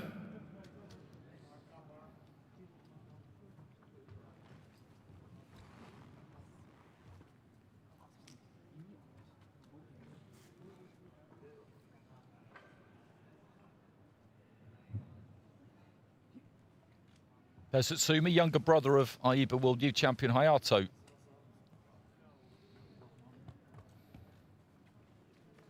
And the general opinion seems to be that he's the better of the two, Reito. So that is that's some recommendation.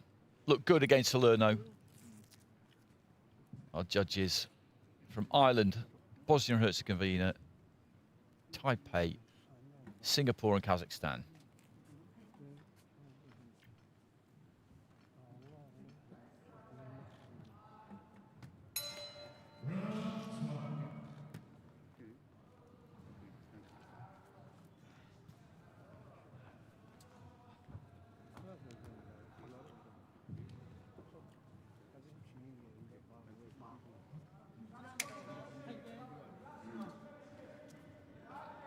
Tsutsumi in the red, Gurbanov in the blue. Tsutsumi a southpaw.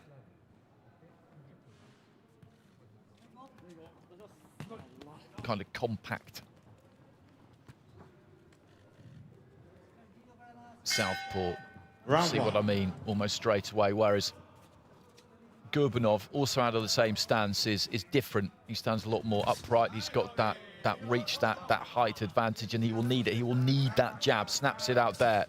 That's going to be absolutely crucial for him if he's going to win this fight, because Tsutsumi will look to try and move that head as he is there, just side to side, just inches. It doesn't have to be massive, exaggerated movement, just enough to evade that lead hand and get onto the inside. Gurbanov has got to try and find him with the jab. Looks for that left hand off the back of the jab there, Gurbanov. Tsutsumi will try and keep him turning and moving, close the gap there quickly. And made contact with a couple of good punches. Gurbanov was rocked back onto his heels there. He needs to shoot the jab, just keep throwing it. Left hand there from Tsutsumi. If he's going to engage on the inside here, Gurbanov, and try and fight fire with fire on the inside, he's going to lose. Got to use that lead hand, got to get jabbing. That's it there. He can shoot it out. We've seen that. He just needs to keep doing it. Phases like that where no one's really doing anything, Tsutsumi's just kind of circling around him, looking for a way, and just throw it. Just throw it.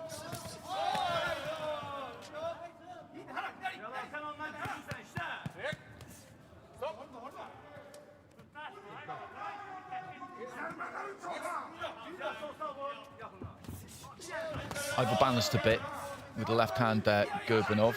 Tsutsumi stepped off to his right. Nice body punch there from Tsutsumi. There is quite a lot of body to aim at. with Gurbanov. Leads off with the uppercut there, Gurbanov. Good left hand there from Satsumi. Caught Gurbanov as he was coming in. Satsumi, you just saw those fractional, rapid little steps back with the feet there. Always keeps the same distance between that lead foot and that back foot. That's why his balance is so good. Left hand to the body there from Gurbanov. He looks for the jab that time, looks for the left hand, and when he throws that left hand, Satsumi looks to throw his left hand immediately because he knows that he's within range, because he doesn't really shoot that left hand straight through Gurbanov. He stands quite tall when he throws it and comes in after it. So as soon as he throws a left there, Satsumi, as soon as he sees Gurbanov throw his left, he knows that he can throw his, and there's a good chance that he'll land it. And his will get there quicker because he's throwing it straight and he's the shorter of the two.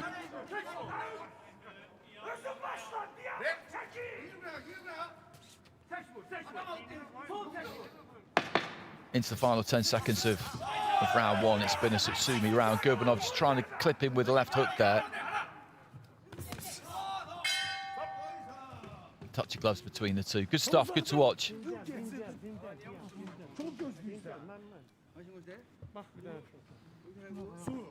Gurbanov likes it on the inside, and that just isn't the way to go against Satsumi, I'm afraid. 10-9s across the board for Satsumi. Easy one to score that.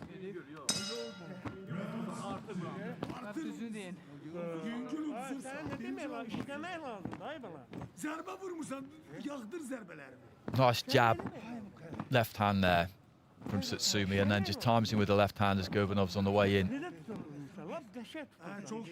Leading off with the uppercut there, Gurbanov. That's unnecessarily extravagant, really. That was a good right hand on the inside from Gurbanov. Out, please. Looks to throw that jab. That's what I was talking about there. He throws the left hand there, Gurbanov, and his weight comes forward and he's on the way in, and Satsumi just comes straight over the top of it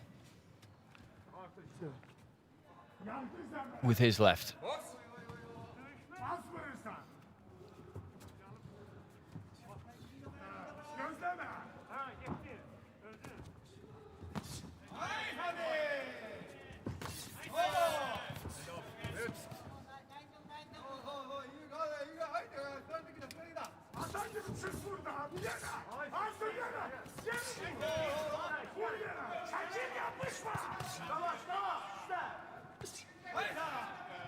Little left hand on the inside there from Satsumi.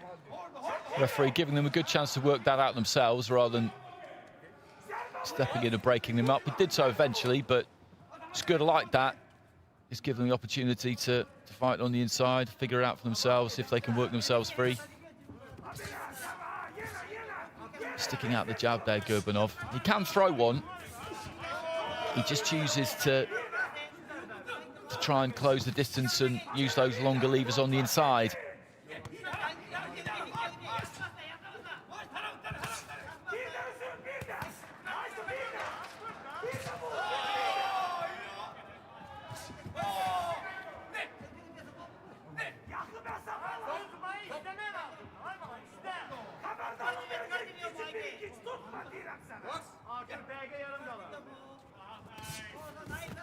Good jab from Satsumi.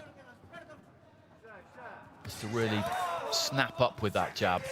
He'll be well practiced at that because he is quite... He is on the short side, you would say, for a lightweight. Not massively. Gurbanov is tall for a lightweight.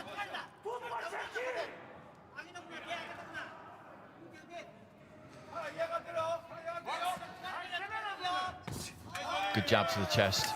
Looking for the long left hand there, Gurbanov. Nearly landed it, but then really caught one on the inside there. And any which way they're having it here, Satsumi is winning the fight.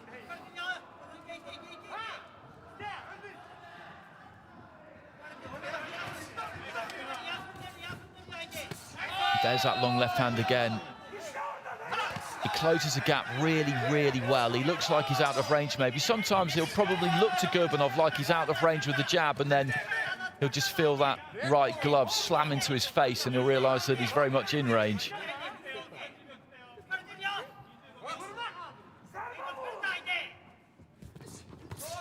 Good left hand there again from Tsutsumi. Sets it up with the jab. Good, strong, stiff jab. And throws the left hand. Straight left hand that time. And again, he's working Gurbanov over actually now. Starting to give him a bit of a beating.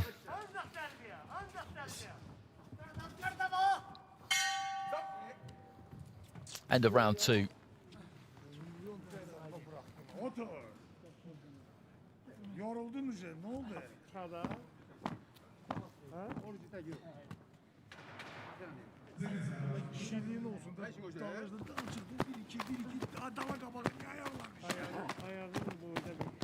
And another clean sweep there for Tsutsumi.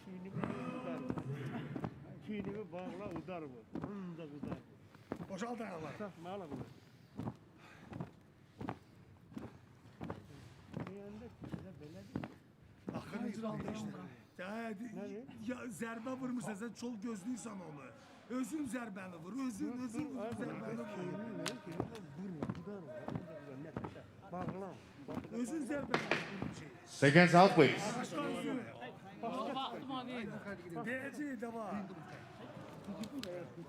Round'u dayanmadan işlə. Third round.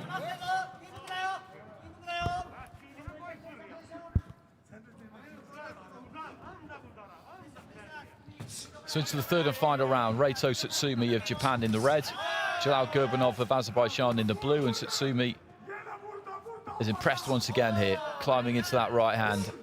But he always takes his feet with him, that's the key. So whatever he throws, he's balanced. If it doesn't land, he's not coming over the top of that front foot and just falling in and losing balance. And once that happens, you've got no control, you see, that's the problem. And you're open, really. He never does that. So if he falls short, then the weight is where he needs it. He can just get his gloves back up, get his feet back out, and protect himself. But generally speaking, he doesn't fall short that often. When he goes to close that gap and punch, he does it really, really well. Shot with a jab there, but stayed in the pocket, just took the feet back and tried to throw the left hand. Gurbanov is giving it everything he's got here, but it's very difficult for him to have much success.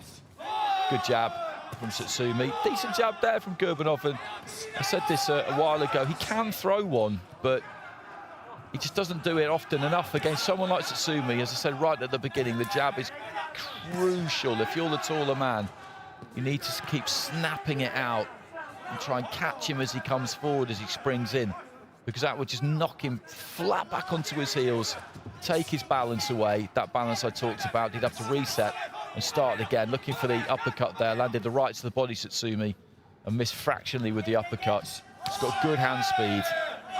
He's going to take a lot of beating.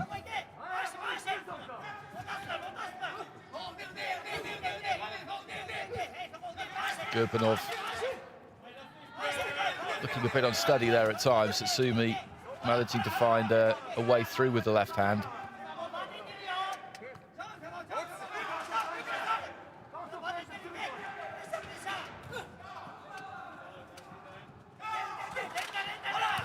Gurbanov looking a bit weary now. Right hand to the body from Tsutsumi, left hand up top. And he looked ready to go there, Gurbanov, and the referee does well to jump in with the standing count.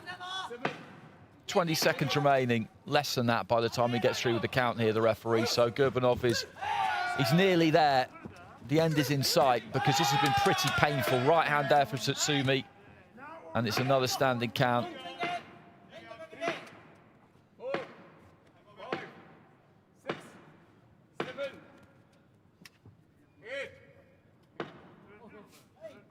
A very long 8 count, but it doesn't matter. We get to the end of the fight, and kind of pleased to see Gurbanov finish the fight and finish on his feet there, because he showed a lot of guts, because he took plenty of clean punches there from Tsutsumi, and Tsutsumi is not feather-fisted, not by any stretch. And it was just beginning to get a bit painful to watch towards the end, so the bell came at the right time there, I think.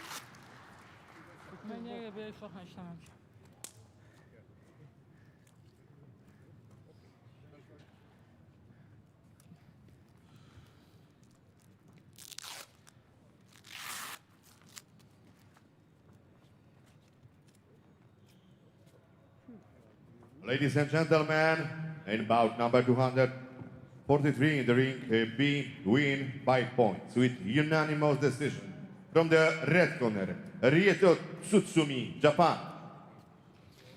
Tsutsumi goes through by unanimous decision. There's some 10-8s in there for 4 out of the 5 judges as well. That final round was dominant. And that's what the judges are looking for. They're looking to interpret dominance. They can score 10-8 if they feel it's a dominant round, as 4 of them did there. 10-7 if they feel it's very dominant. We've seen 1 of those in Ring B so far this tournament, or 10-9 for a regulation round win, if you like. And standing counts, knockdowns don't necessarily mean that it'll be a 10-8, or if there are multiple amount of them, it'll be a 10-8 or a 10-7. It's up to the judges to judge everything. It's the big picture, if you like, those specific incidents which in pro boxing will result in a point going off. Naiba boxing do not, which, in my opinion, is a better system. Just a reminder to click subscribe if you're joining us for the coverage. Click that subscribe button for the Naiba Boxing YouTube channel. Gathered a good few thousand during the course of the Youth Championships, and the numbers have been great. I said at the start, it's terrific to see these fighters, these young fighters, getting the exposure. Kilograms men, please into the red corner from Cuba, Javier Herrera Montero. So on we go. Javier Herrera Montero of Cuba, who beat Ganudin Ganbata of Mongolia, making his way to the ring. Slick, skillful, tricky kind of a fighter.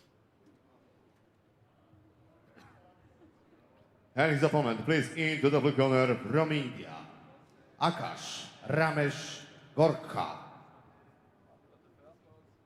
Akash Gorkha of India, who beat Enrico Clich of Germany by unanimous decision in the opening round. Bit closer than it looked. All this bout. Taiwan, Korea, Azerbaijan, Russia, Jordan, and the referee from Turkey, Yasar Sinar. Gorkha's fight against Clich a bit closer than it looked, because the opening round was close and it went to the Indian. Then in the second round, Clich had a point taken, and at that stage, really, it was kind of over.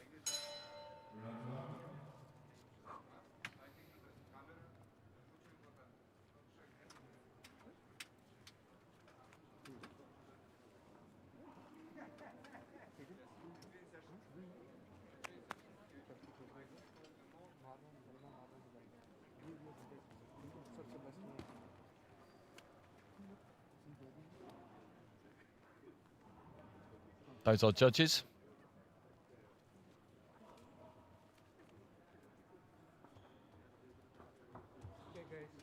So the winner of this fight will complete the quarter-final lineup for the bottom half of the draw and go through and face Tsutsumi, who we just saw turn in another impressive display. Javier Herrera Montero of Cuba, the southpaw in the red, Akash Gorkha of India, the southpaw in the blue. And physically, this is quite similar to the fight we've just seen.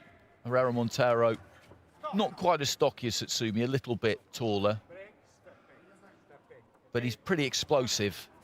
Gorkha, like Gurbanov, is the taller of the two, but Gorkha is looking to put some real snap on that jab. He's got long, spidery reach himself, though, Herrera Montero. Punches being thrown with some real intent here. Not a lot landing at the minute. Right hand landing on the gloves there. Jab was decent there from Gorkha.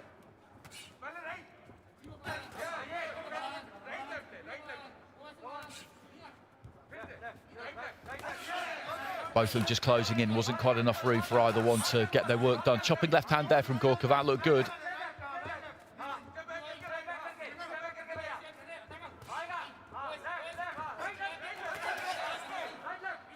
They're just short with the jabs. When they're on the outside jabbing, they're just short. Then when they move in, if they move in at the same time, then all of a sudden they're just a little bit too close. So I think when the range gets worked out here by either one or both of them, then we'll have a real interesting fight. Left hand from Gorka knocked Herrera Montero back onto his heels. The Indian, I think, fancied he might have hurt him a little bit there because looked to try and step on him.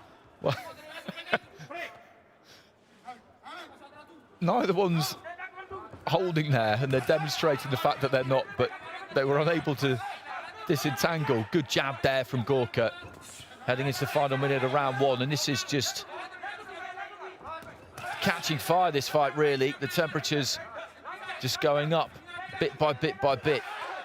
Nice right hand that from Gorka. He made the Cuban miss with his left and then cuffed him with a nice right hand.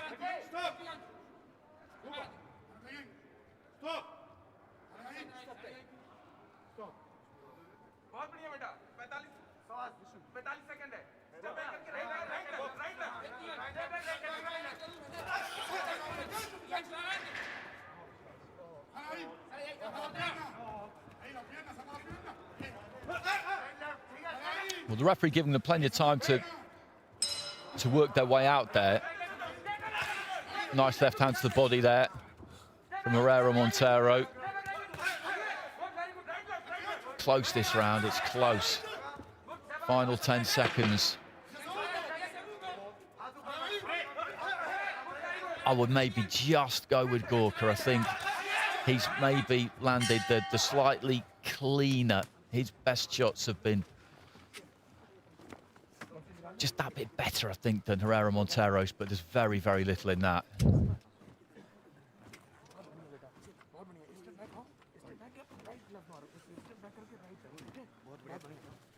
Split scores, I'm not surprised. I'm not surprised at all.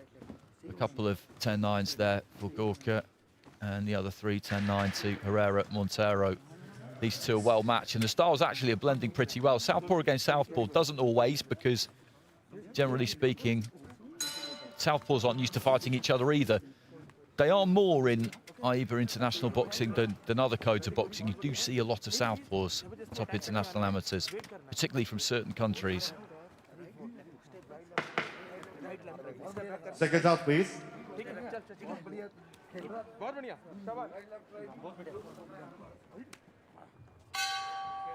So into round two, Herrera Montero of Cuba in the red, Gorka of India in the blue.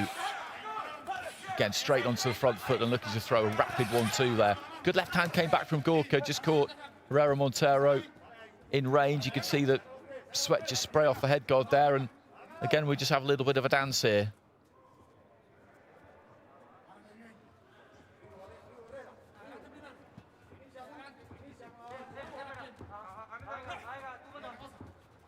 Just standing off each other, who'll be the first to commit. Herrera Montero goes for a jab, he was well short. Gorka fell in behind the left hand, knew he had and kept coming. When I say fell in, what I mean is when a fighter throws a punch, their weight comes forward and they just kind of fall in behind the punch because they don't have control of their balance. And when it happens, the best thing to do is just to keep going. Try and get onto the shoulder of your opponent, because otherwise you're stuck in dangerous territory. Nice 1-2 there from Herrera Montero. Rapid hand speed, then just got the feet back out.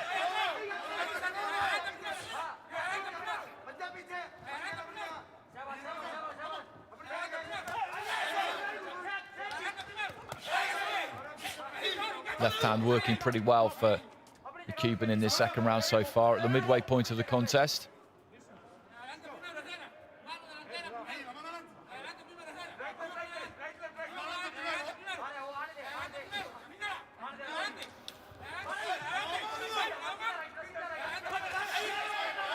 Both of them just throwing 1-2s, landing almost simultaneously. Left hand from Herrera Montero, was kind of pulling out the punches he threw it, because he knew that one was coming back from Gorka. A minute remaining in round two. The Cuban has been more on the front foot in this second round. He's looked quite aggressive. He's looked to really put it on Gorka at times. Gorka has had his successes, but he needs to do a bit more, I think, in the final minute of this round. There's a 1-2 again from Herrera Montero. That's what he's looked for. It hasn't always landed completely clean, but he's got a piece of Gorka often enough.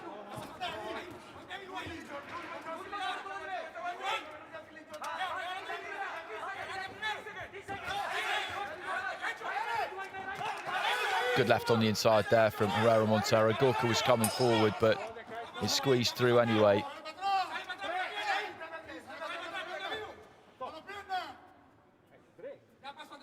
It's strange that when it happens, because Herrera Montero in particular, he kind of looks like he's trying to disengage, but in actual fact he isn't really. It's quite clever.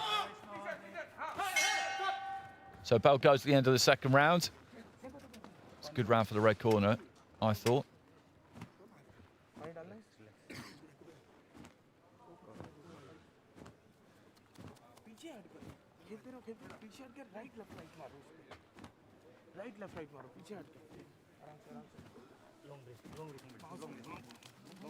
Well, split scoring, and that ties it up in the most interesting way you could possibly get. Level on all 5 cards going into the final round. I don't think I've had one of these in the tournament so far. I've had a few where 4 cards have been level, but all 5 cards level going into round 3, which is fantastic. Split scoring in the first round, 3-2 in favour of Seconds out, please. the Cuban. Split scoring in the second round, 3-2 in favour of the Indian fighter. So 19-19 with all of our judges at ringside. Third round. And what could be better than that going into round 3? So in the red, Herrera Montero of Cuba, and in the blue, Akash Gorka of India. And the corners get the scores right at the start of each minute in between rounds, so they will know, and they will have sent their fighters out to pour everything out here and win this round.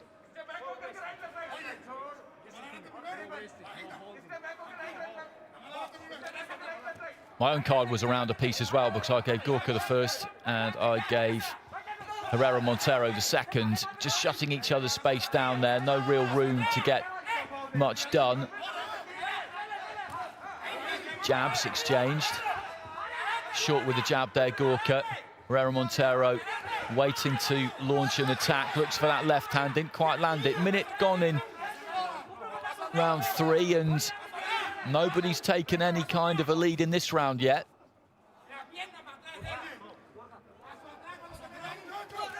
Referee says box on, and straight away Herrera Montero came back with a right hand, but Gorka did the same thing as he was moving away to his right. Don't know if the Indian quite got through there, possibly did. Gorka's had enough of this kind of dancing, I think, and has decided that he's just going to shrug Herrera Montero off. The Cuban just leaning in. He's not holding, but he is leaning on. Right hand on the inside, tries to work the left. Midway through the round. Good left hand there from Herrera Montero, and then again they come together. Maybe both of them just trying to nick a little bit of a rest. I think the referee probably needs to get in a bit quicker. He's giving them every chance in this fight so far, which is good. I like to see that, but at times it's got a bit ridiculous. Herrera Montero just trying to see if he can work on the inside. It's easier for him at that kind of range than it is for Gorka. That's why you'll see Gorka just try and push him off. And Herrera Montero been slightly negative in this final round. Looked for a right hand on the inside and probably got one through. It's been messy and untidy, this. Not quite the finale we really wanted to see. Gorka has just got to try and keep Herrera Montero off and stop him doing this. I think he might have got the 1-2 through there, but the Cuban's the one leaning in here. He's the one more kind of initiating those sort of clinches. Gorka needs to try and keep the gap. Good right hand there for Herrera Montero. And again, they just fall in together. It's been quite clever stuff, this, from the Cuban in the final round. He's denied Gorka the range that he needs to get the fight won. It's still tight, though. It is still tight. Left hand on the inside there from Gorka. Final few seconds. And the Cuban again there, you see, he disengages and he's able to just get a little bit of work done there, whereas Gorka can't really do anything. It has been, I think, some quite clever work from Herrera Montero in that final round. It didn't make it great to watch. I think he's just done enough, but it was very, very close. So we've had split scoring in the first 2 rounds. We may well get it again here. All 5 judges had it 1 round apiece going into the final round. I wouldn't like to say which way it would go with any certainty, but I think Herrera Montero was clever and cute in that final round. He lent on a lot. There were a lot of clinches. maybe he just did enough. Let's see. Ladies and gentlemen, we don't win on points with split decision from the red corner. Jader Herrera Montero. Herrera Montero gets it. Split decision, so 4-1. So 4 judges gave it to him in that final round. And as I said, I think he was crafty in that final round. I think he was crafty the way he went about it. And that's where your boxing brain comes in. Kim Jong-jin going for Gorka in the final round. The other 4 judges going for Herrera Montero. Because when they were right tight up close, in the leaning on, Herrera Montero was able just to push his man off a little bit. And at that range, he's got enough space just to do bits to the body, little uppercut maybe. Gorka didn't. And you could see that when they were up close and tight like that, and Herrera Montero kind of initiated it, he was trying to push his man off to get the room he needed. So tactically, it was clever from the Cuban. As I said, it didn't make for the greatest final round to watch, but competition boxing, or any boxing, is about winning. And he got the win.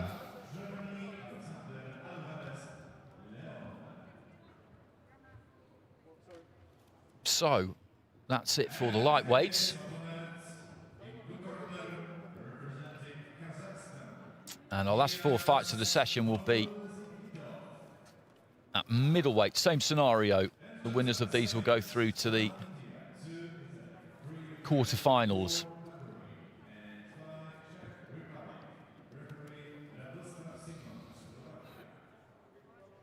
Ladies and gentlemen, we start about number 245 in the ring B men's middleweight division. Please into the red corner from Brazil, Isaías Filho. And we'll get our first look at Isaías Filho of Brazil. He got a bye in the first preliminary round.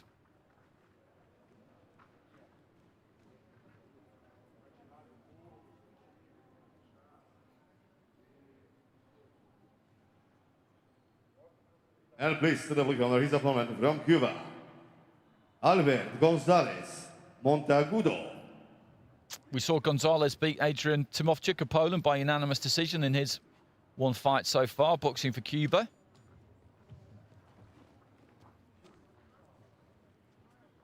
And the judges of this bout: Singapore, Ireland, Kazakhstan, Croatia, Bulgaria, and the referee from Poland, Mr. Maciej Jurko.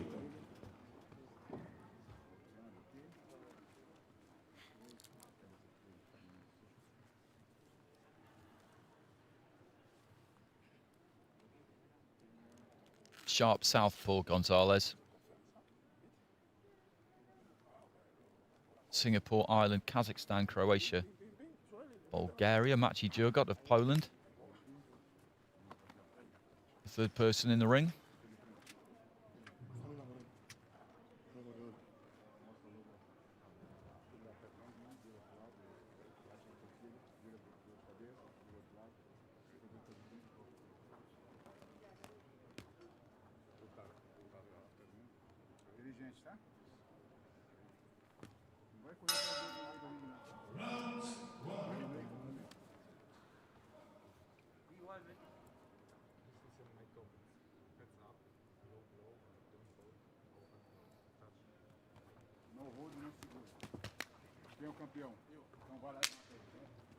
So middleweight contest this between Isaías Filho of Brazil in the red, Albert Gonzalez of Cuba in the blue.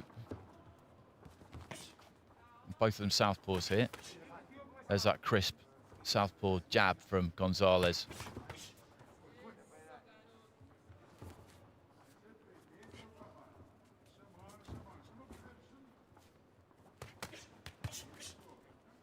Strong fighters, these two. You look at the shoulders on them, the backs on them, they're in tremendous nick. About the same size. So physically, a lot of similarities between them. Boxing the same stance, not quite with the same style. Filho's a little bit looser. Right hand there from Filho. Gonzalez, though, looking to work the body. Nice dip of the knees, just slipped under the right hand. leading off with a right hook.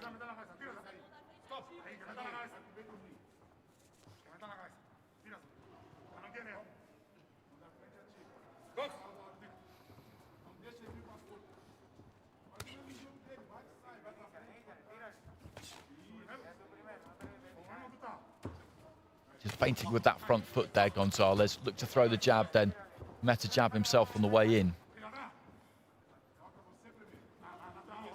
That's a good battle, this. Got two good fighters here, just trying to look for gaps, trying to draw something from their opponent. They know they can't just step in and start throwing.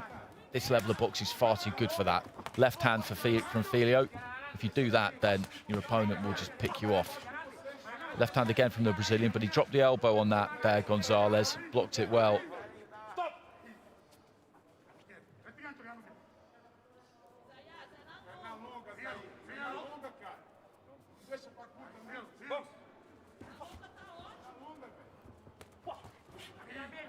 Letting go with the lead. Right uppercut. Standing in range there with the guard up, and Filho just took that invitation. Got a couple through the guard. Right to the body there from Filho was good. Left to the body as well. Trying to work up close. The upper body movement from these two when they are up close is really good. And our technical delegate has just come in and called time because a gum shield has come flying out a good kind of 10, 15 feet out of the ring. I'm not surprised. I'm not surprised Maciej Djurgård didn't see it. I didn't see it.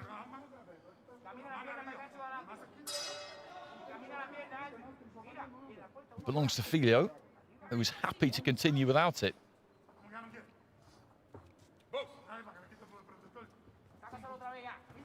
Into the last 30 seconds, not been a lot to split these two in the opening round. Filho with a nice combination there. I think the Brazilian has probably had the better of the second half of the round. He's put some good punches together. That was a bit naughty from Gonzalez.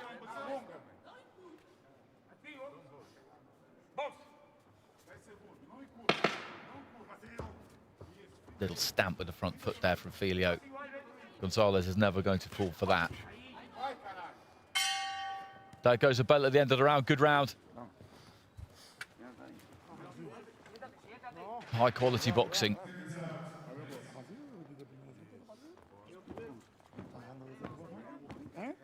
Split scoring, so Filho gets it. I'd have just edged him. 10-9 with three of the judges. Gonzalez 10-9 with the other two. As I've been saying, not a lot in it. They're evenly matched.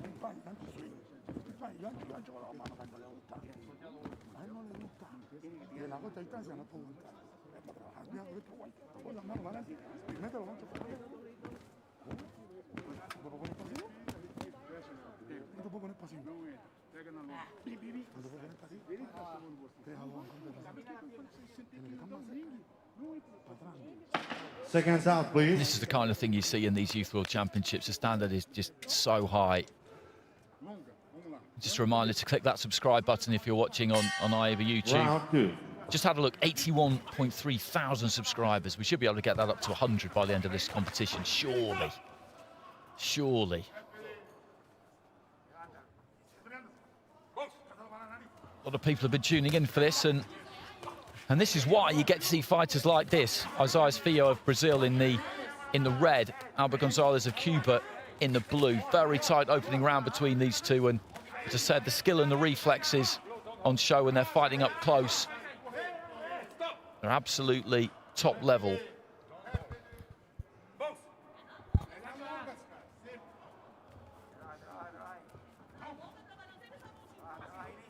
Flicks the jab there, Filho was just slightly out of range.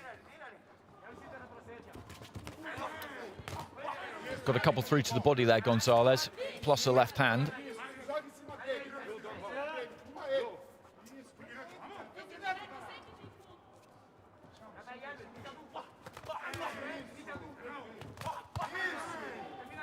Trading punches on the inside, the right hand up top to the head with the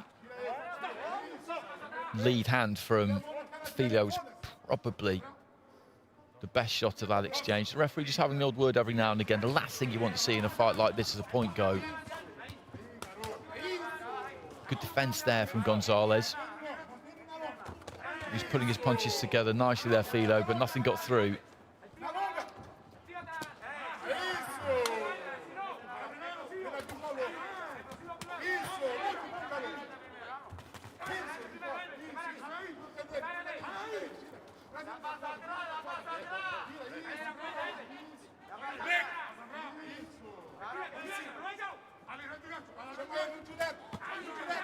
Ripping with the right hand there, Gonzalez didn't quite reach. This round is there for the taking in the final minute. Again, it's pretty even through the first couple of minutes. Gonzalez, I think, has maybe just worked a bit harder than Filho in this second so far. Right to the body. Every time the Cuban throws anything, or rather the Brazilian throws anything, there's an ovation almost from the coaches away to my right-hand side.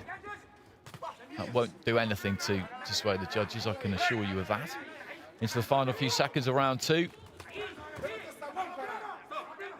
Again, Gonzalez just moving in there, trying to get on top of Filho, throwing the 1-2. Remember, split scores in round one. I just shaded Filho in round one. I think I would go the other way with round two.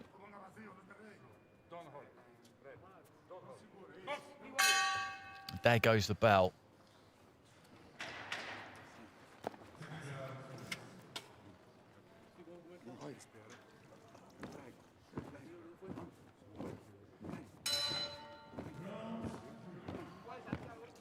What have we got? Splits again. 2 in favour of Gonzalez, 3 in favour of Filho. So Filho with a slight advantage there. He's got a 2-point lead on 2 cards. Gonzalez has got a 2-point lead on 1, and the other 2 are level. So this is absolutely up for grabs here. Absolutely up for grabs. Basically, of those 2 drawn cards, Gonzalez needs both of them.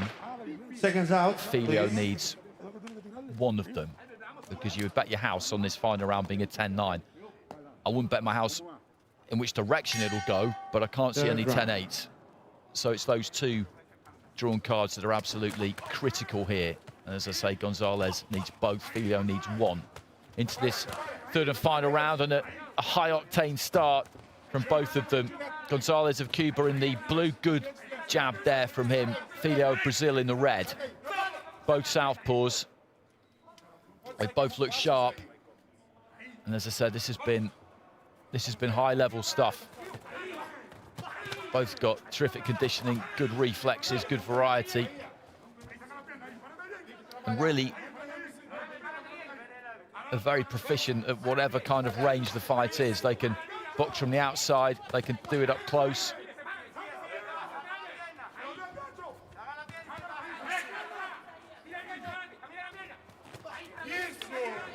Just losing his balance slightly there, Gonzalez, unusually as he threw that left hand, but as I've talked about before, he just followed it in, ended up on Filho's shoulder. Filho didn't really have the opportunity to take a step back or get out of the way and profit from it.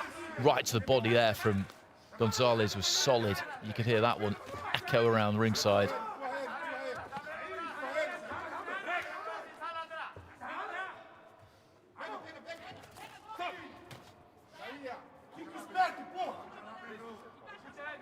Midway through round 3, and again, very, very little in this. Split scoring in the first 2 rounds.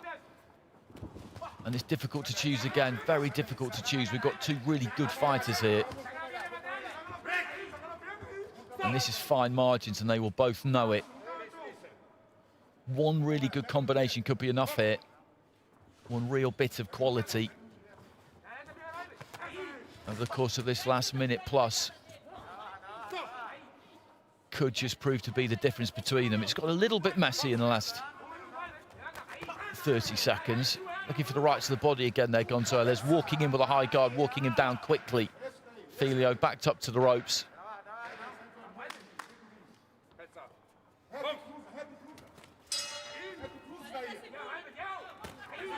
Leading off with the right hand. Long left hand there from Gonzalez. That did land. So did the left hand there from Filho. Dipped to his right-hand side. Threw that really well. Nice and loose. Look for the left hand again there. And they both need a big finish here. They both know it too, heading into the final 20 seconds. And they're just going to have to work for what is remaining of the fight here, because one of them after this will be going out. Big left hand there from Gonzalez, just missed. Filho with a straight left, and he might just be nicking it for me, the Brazilian, right at the end here, the final 30 seconds. He's landed 2-3 good backhands. And there goes the bell, and that is another really, really tight round. I'm just going to go with the Brazilian there by a hair, but all 3 rounds have been very, very tight. Very tight. On my own card, I've gone Filho round 1, Gonzalez round 2, Filho round 3, but you could have any combination in those 3 rounds. You really could. Remember, going into that final round, there were 2 cards that were level. Filho needed 1 of them because he was 20-18 up with 2 judges. In the ring B, win on points with split decision from the red corner. Filho gets it. Filho gets it. It's as tight as you would like. 3-2. As I said, he needed 1 of those 2 drawn cards going into the 3rd round, and he got 1. Gonzalez needed both of them, but they were 1 apiece. Well, that was desperately close all the way through. As we've been saying all the way through, split scoring again in the final round, and desperately, desperately close. Maria Kavaklieva had it 3-0 for Filho, and that's fine because you could pick one of these 2 in every round. It's one of those fights where 30-27 either way, and anything in between was okay, because you've got to make a decision. You can't score a drawn round, and you've got to have the courage of your convictions. You don't give the 2nd round to one fighter because you gave the 1st round to the other fighter and it was close, and you're trying to hedge your bets and level things up. That's not how it's done. So that was on an absolute knife edge all the way through.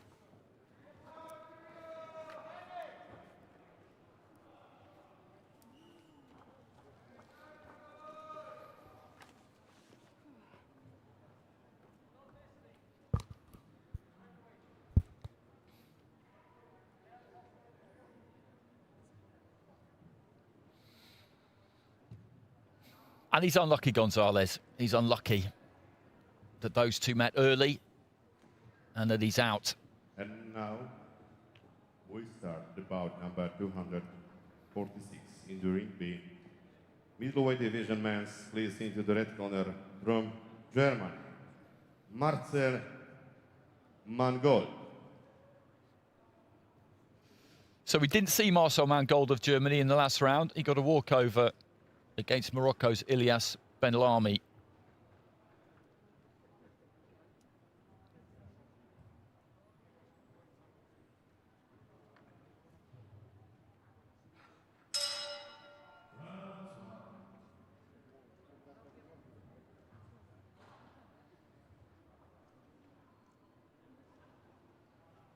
And his opponent, please into the blue corner from Ukraine, Ilya Kobitsky. We did see Toybitsky, the European youth champion from Ukraine, beat Eric Abelian of Armenia. The referee stopping the contest due to an injury in the 3rd round. Good fight, a bit of a showman as well. Never a bad thing.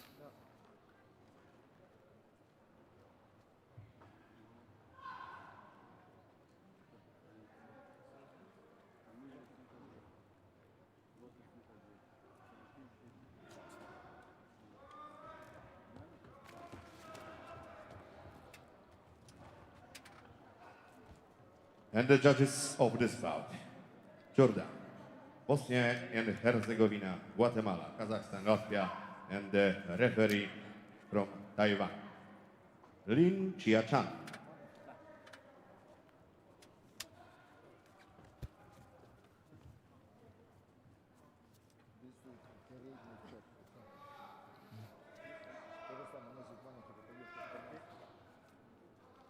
That's Mangold. tall middleweight. Boxing out of the red for Germany.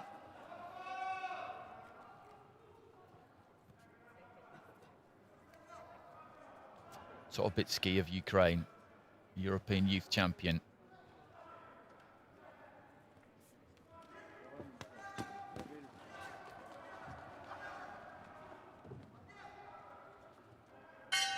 Round one. So Mangold of Germany in the red, Tobitsky of Ukraine in the blue. Tobitsky, a swaggering kind of fighter. Mangold, as I said, very tall. Let's see if he uses that jab and that distance. If he's able to just put those natural attributes to good effect. It's not always the case. I've seen quite a few fighters the last 6-7 days who have got the tools to keep it on the outside and snap in the jab, and they just haven't done it.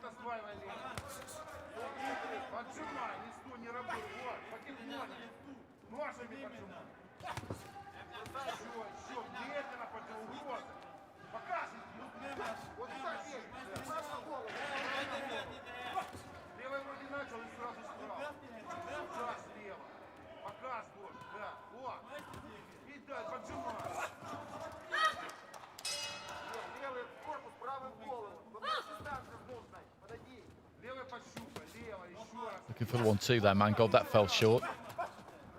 He does look to use that jab and pop off that right hand. Tobitsky just taking the body shot wherever he can get it there, really. The referee had said break.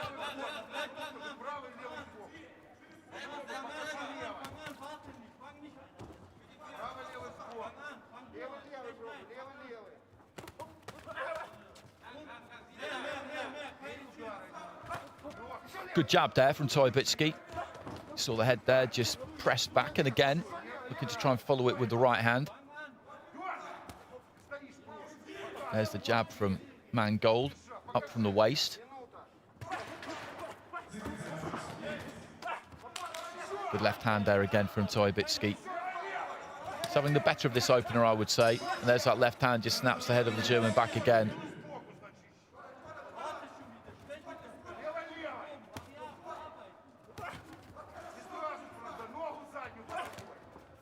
He's clever the way he works his way in, Tobitsky. You get some fighters who look to just walk their opponent down. He's always putting you under pressure with that front foot, but just there, when the right hand comes in from Mangold, he's just able to fractionally take those feet back or just pull that weight back, but he never pulls it far back, just out of range, and then he'll look to get on you again.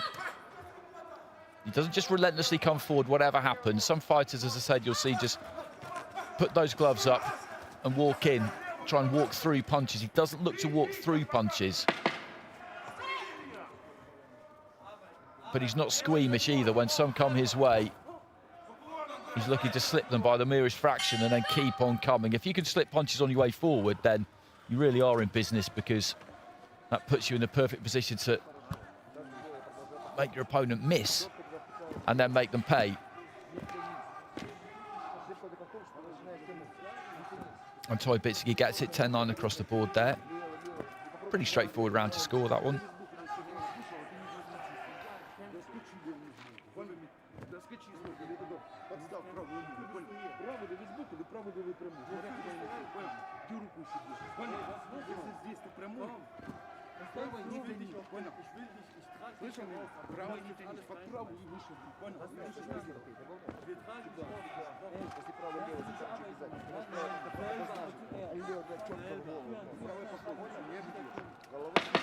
Seconds out, please.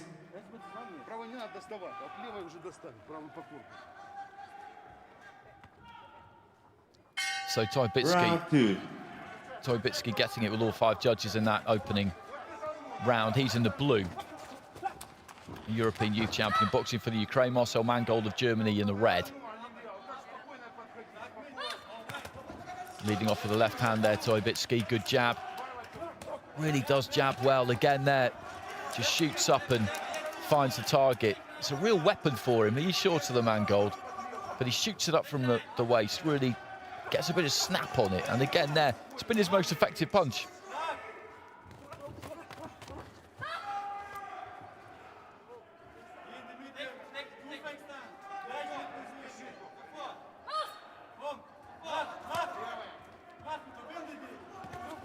Mangold leading off with a left hook, but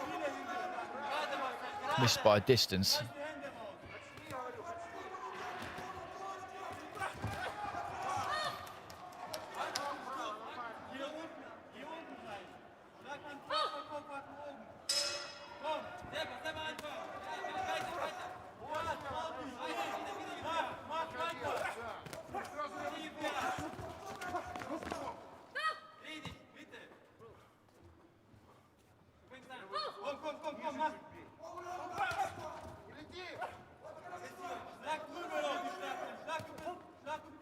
One, two there from Mangold, but just lacked a bit of conviction, hit the gloves. He was well short. He didn't really extend with it. He was within range there, Toibitsky, but he was just, as I said, slightly cautious with it. Good right hand there from Toibitsky. Mangold's struggling with him. He's struggling with him. He can't really keep him off. He's not getting mauled here, the German, but at the same time, Toibitsky able to just to get into range. There's that left hand again. Just snaps back the head. He's been buffeted by that jab pretty much all the way through the fight. As a purist, it's always good to see a jab that works really well because it's such an important punch. It can win you a fight by itself. There it is again. Sticks it straight into the face of Mangold. We can't seem to really stay out of the way of it.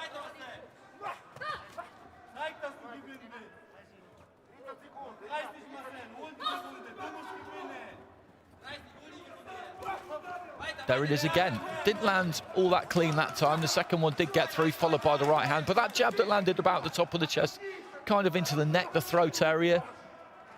A perfect example of just what it can do for you, even if it doesn't really land clean, because it still lands square in the middle of the torso, and it just takes all of his balance away. He just knocks him back onto his heels, and any attack he was thinking about launching there, Mangold, he could forget about it because he's got to get his feet back under him and start again.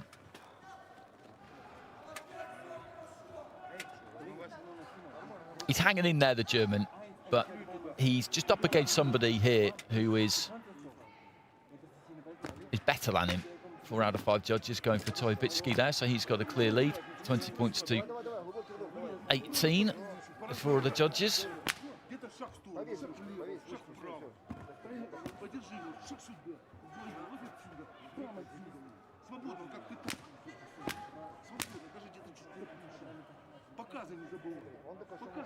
There's a good jab.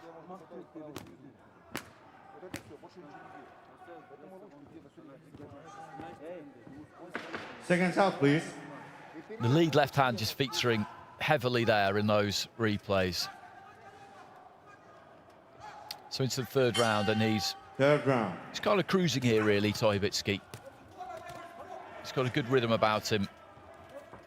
Mangold needs a massive, massive round here if he's going to turn this around, and it's very, very difficult to see that happening. Good left hand there, though, from the German. But then a 1-2 from Toibitsky.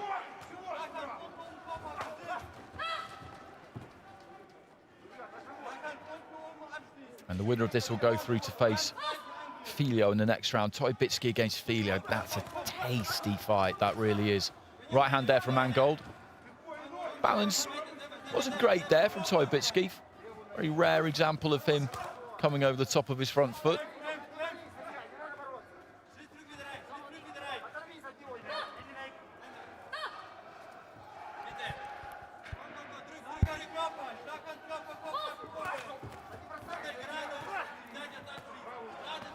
Minute into round 3.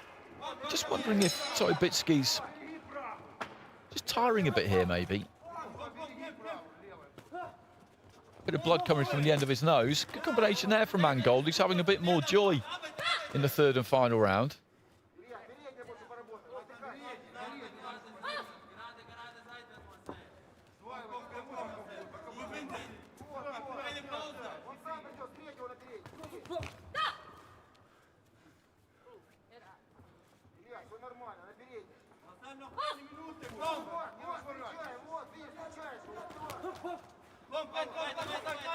Good 1-2 again there, and he's having a good spell here, Mangold. Threw a couple of 1-2s there. Kind of half blocked a couple of the right hands, but they did enough.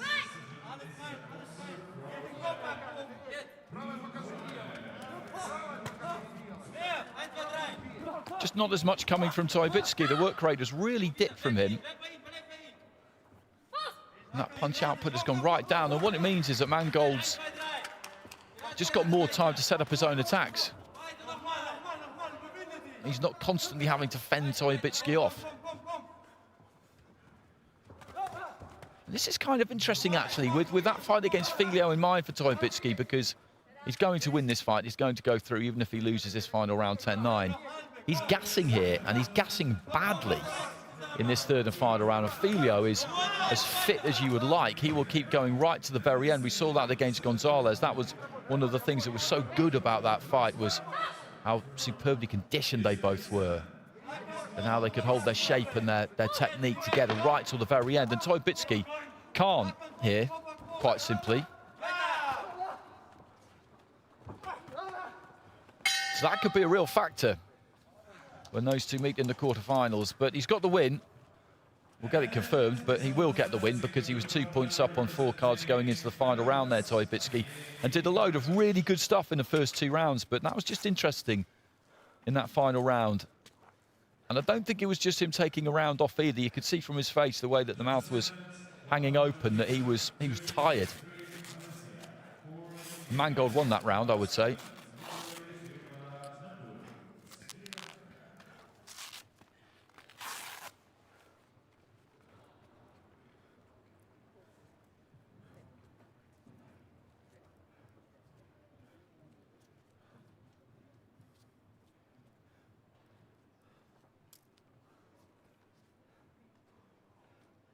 Ladies and gentlemen, win by points with split decision.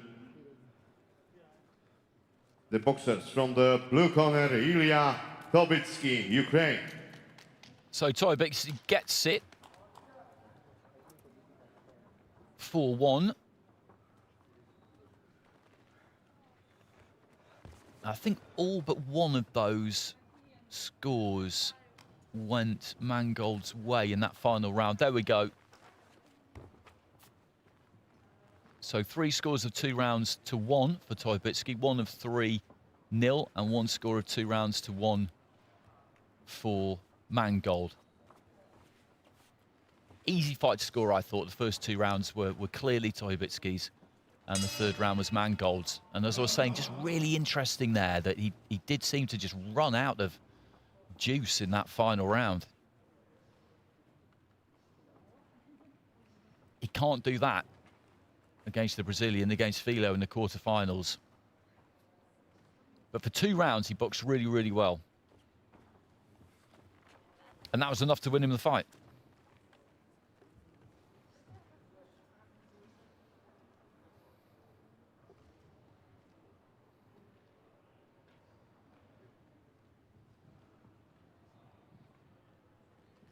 So next up, again in the middleweight division, William Cholov. And now we have the bout number 246 in the ring B.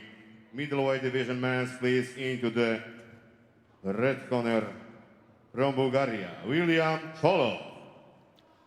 A 2-time European junior champion. We saw him beat Jafar Haydali of Azerbaijan by unanimous decision in his 1 fight so far. And his opponent, brings to the blue corner from Greece, Nicholas Antonopoulos. This will be our first look at Antonopoulos. He was supposed to fight Anthony Vivero of Ecuador, but went through via walkover. Azerbaijan, Ireland, Singapore, Russia, and Korea. And the referee from Israel, Mr. Artur Bourguignon.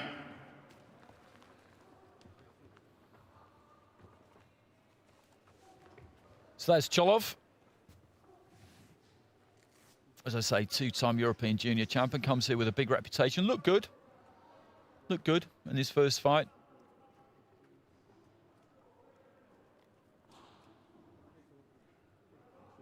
Kind of a cute southpaw, Cholov. On top, Antonopoulos. Well, we'll have to wait and see, because as I say, he wasn't needed against Vivero.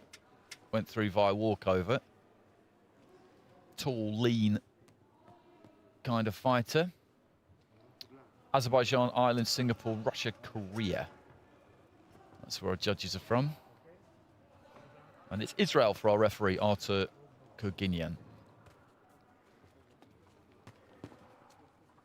So this is the penultimate fight of the afternoon session in Ring B. Another good session here. There's some really good fights today. So orthodox fighter Antonopoulos of Greece. Or rather, two southpaws here, I beg your pardon.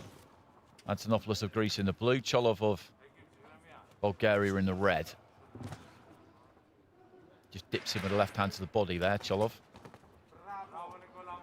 Caught a jab there from Antonopoulos, I think.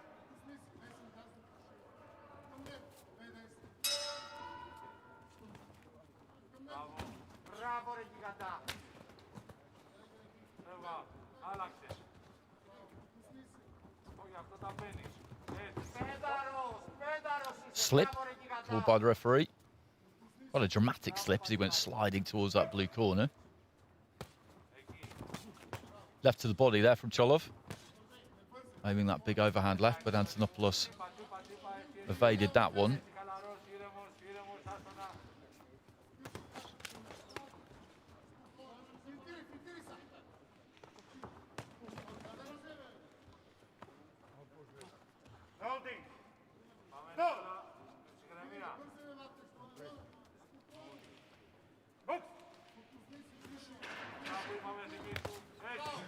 Left hand there from Cholov.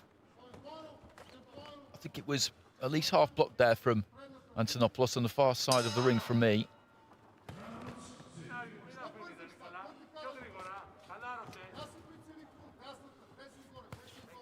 Just past the midway point of round one. Antonopoulos leads off with the right hand to the body. Goes orthodox now, the Greek fighter. Right to the body was decent. Cholov came back with a left hand, but Antonopoulos got those gloves up.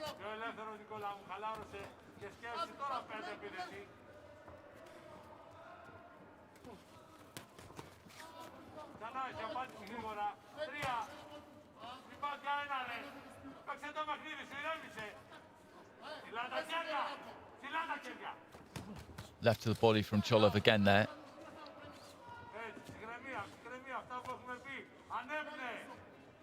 It's been a good battle this so far. Body punching from Cholov might be giving him the edge here, I think. Left hand up top.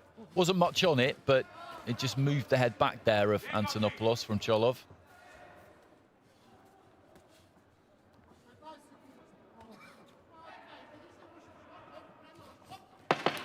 Aiming the right hand there, Antonopoulos. He just measured it with the left and felt that it was on, but Cholov just pulled back slightly. There goes the bell at the end of round one. As I said, pretty tight that. I think Cholov's body punching might have got it for him. Not that much got through from either one, if I'm honest. Clean sweep there for Cholov.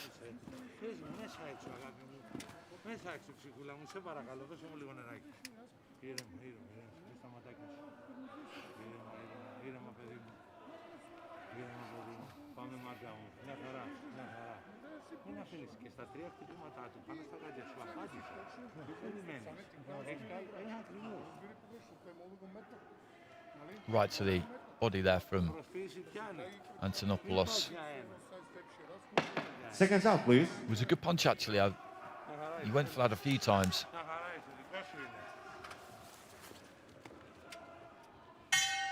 Round two.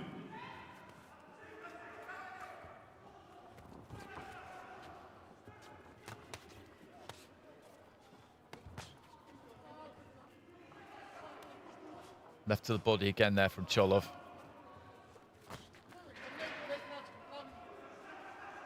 That was the punch that did the business for him, really, in the first round, I think.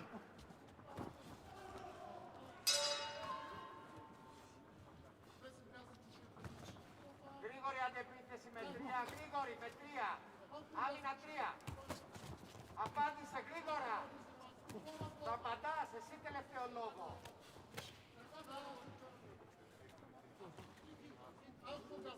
Νικόλα, ξύπνα! Νίκο, ξύπνα, πάμε. Μιλά τα χέρια. Μέσα έξω. Straight left hand there from Cholov. By the time it landed, there wasn't too much power left on it. Antonopoulos took his feet back, but a lead right hand got through there from Cholov, I think. And left hand half blocked, kind of cuffing shot. Short little right hand on the inside. He's just finding some gaps now, Cholov. Antonopoulos holding his boxing together pretty well. He's not giving much away. He's finding it difficult to get anything landed himself, really. Just as I say that, clipped Cholov with a right hand as Cholov tried to move off to his left and then followed it up with a left.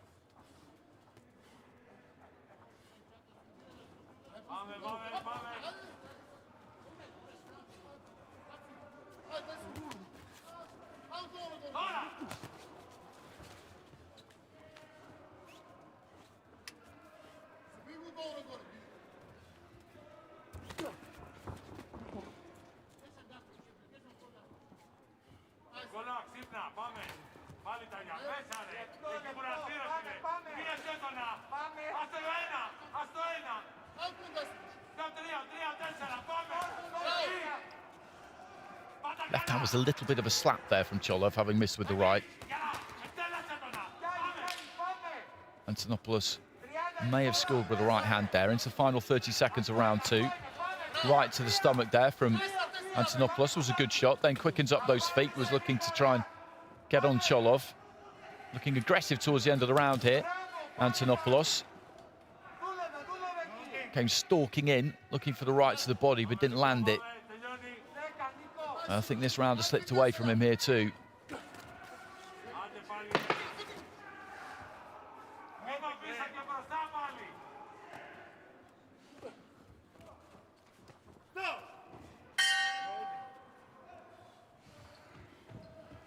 Τι έχεις πάθει, για πες.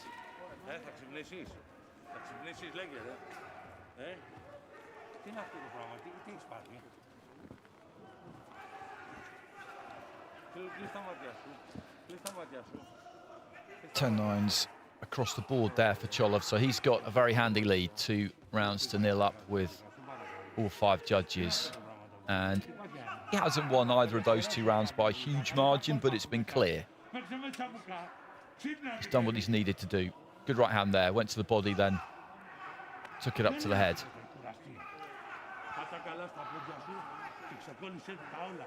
Βγάλε την ψυχή σου και παίξε τώρα. Το καταλαβαίνεις, τελευταίος γύρος είναι. Άιτε! Seconds out, please. Πάτα καλά, μην πας για 1, 2, 3, 4, παίξε. Δώσ' την ψυχή. Third round.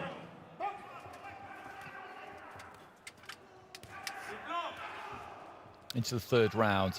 So a comfortable lead here for William Cholov of Bulgaria. He's in the red. Antonopoulos of Greece in the blue has boxed pretty well.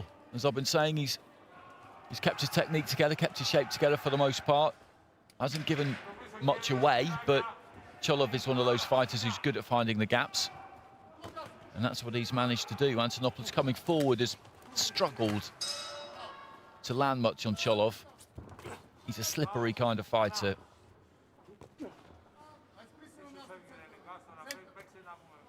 Two-time European junior champion, as I said at the very start, so he's got some pedigree.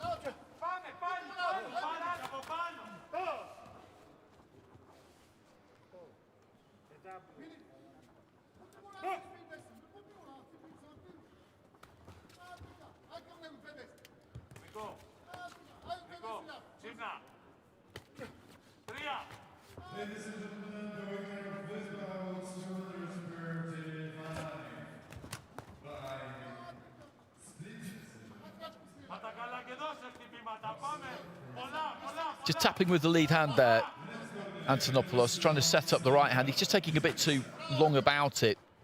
It's almost like he wants it to be perfect, really, before he throws it. In that situation where he's got Cholov backed up to the ropes there, the stage of the fight we're at, the situation he's in, he may as well just let his hands go. That might cause him to get picked off by Cholov, but he's losing. So he may as well try something.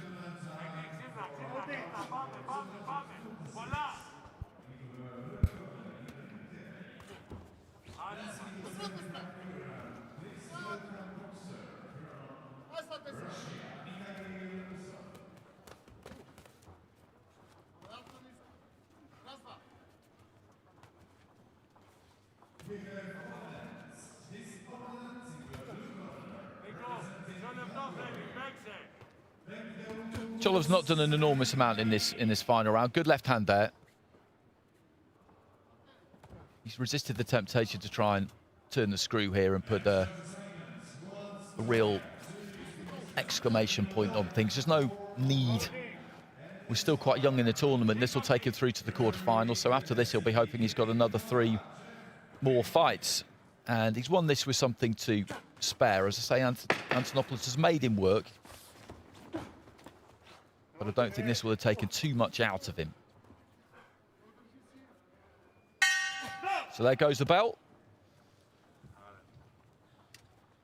And it will be Cholov of Bulgaria who goes through to the quarter-finals.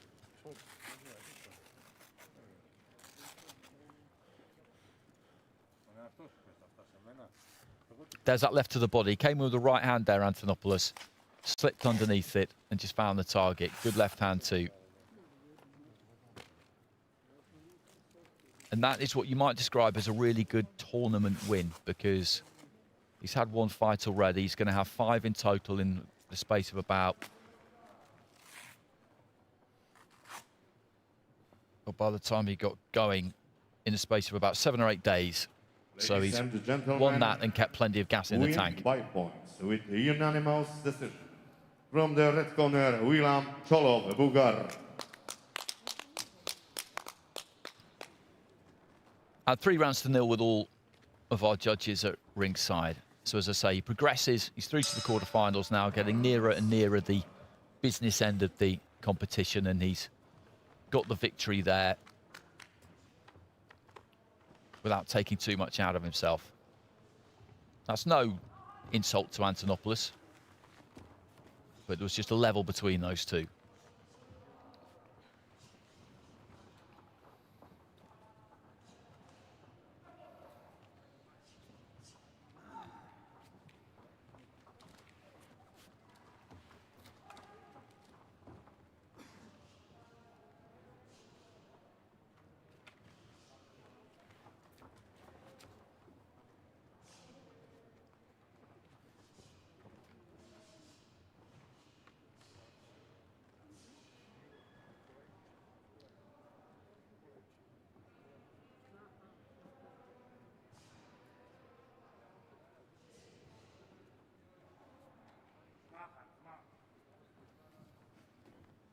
So next up, this is the final fight of the session. Manish of India, who we saw get past Daniel Ilyushinok in an entertaining fight, split decision. In the last round, he fights Abdallah Alarag of Jordan, who got a bye to this stage.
And now we have the bout number 248 in the ring B.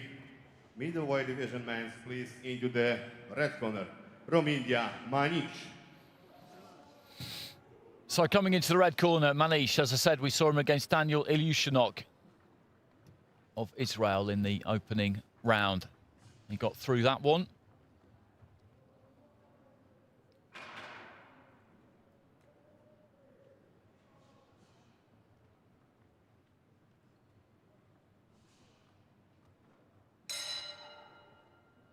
And please to the blue corner, from Jordan, Abdallah Al-Arak. Al-Arag with a bye right at the bottom of the draw. Top and the bottom of the draw is usually where the top seeds find themselves. No seeding in the World Youth Championships, of course. Taiwan, Kazakhstan, Turkey, and Singapore. And the referee from Azerbaijan, Mr. Emil Gurbanaliyev.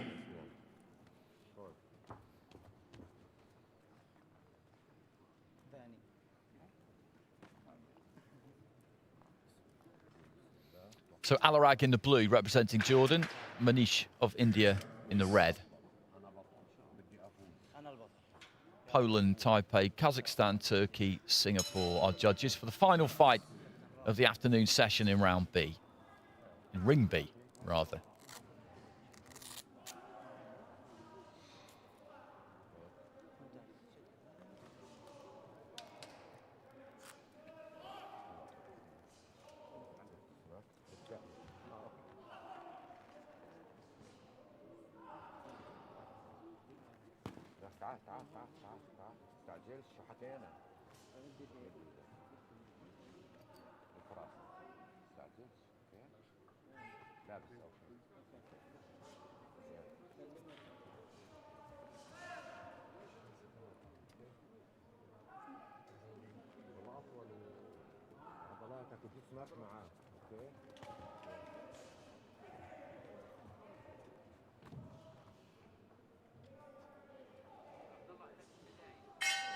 Round one. So into the first round, Manish of India wearing the red, Al-Arag of Jordan wearing the blue. Both of these two orthodox fighters. Left hand there from Al-Arag. First scoring shot. They both just meet in the middle, looking to try and let their hands go. It would appear in the early stages here that stylistically they're quite similar. Look to just kind of bide their time on the edge of range, then step in and use quick hands, get as many punches off as they can and then get back out. That was a push, so no knockdown. And it's just a question really of who's going to come off better on those exchanges on the inside if this is the way they're going to do it. Right hand to the body there from Manish.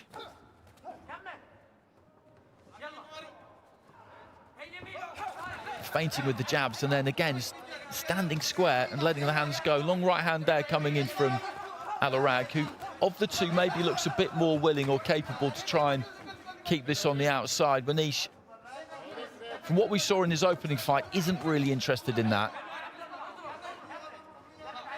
Could be a good move for Al-Arag here to look a bit more for that jab and long right hand, because he knows what he's going to get from Manish. And if he could try and stop him coming in with that jab, right hand, that could work for him. A good left hand there from Al-Arag. And again, with a right hand, just caught Manish as he was coming forward, rocked the head back, an uppercut on the inside.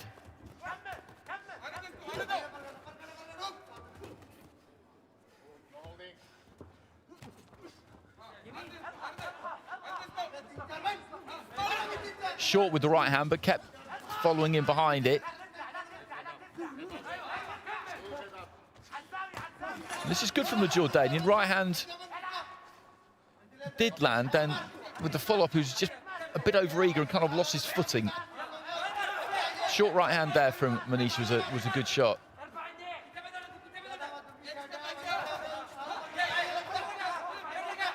Just set his feet and threw the right hand there, Alarag. Just inching in, inching forward. Doesn't need to get too close, because there's a certain distance at which the tripwire will kind of be activated with Manish, if you like, and he will just start coming forward. That movement will be triggered.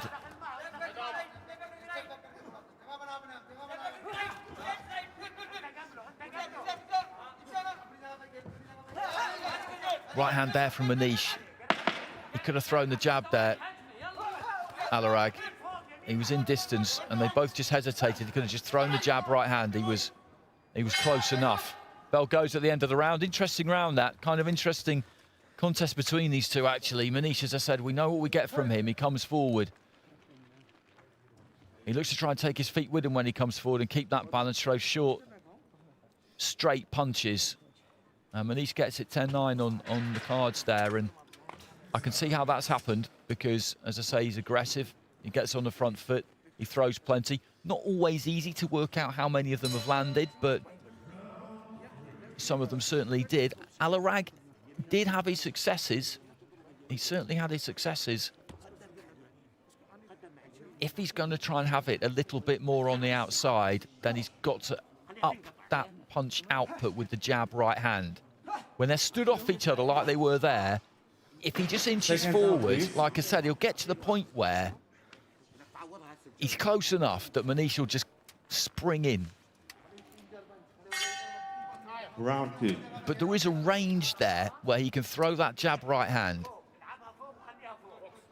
either before Manish kind of activates himself or just as he's doing it. And it's exactly where he was there.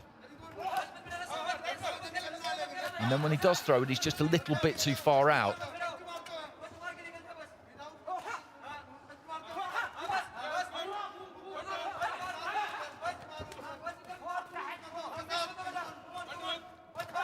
Nice right hand there from Manish. Just threw that as he was moving off to his right, so just shows that he's got a little bit more about him than just that kind of metronomic forward movement.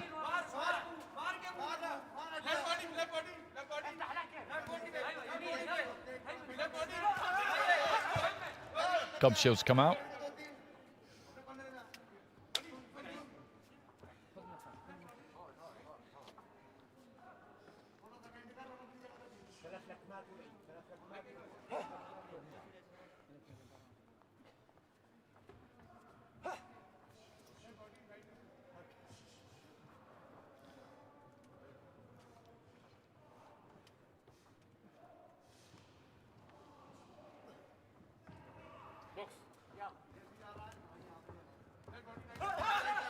Right to the body there from Manish. Looking to lead off with the left hand. When they engage like that, he comes off best because that's his bread and butter. That is his wheelhouse.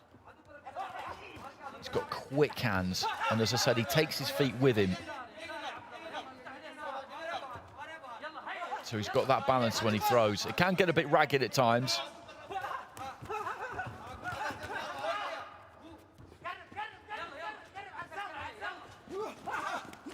Good defense there from the Indian fighter, just took the weight back. Slipped out of the way of that right hand midway through the contest.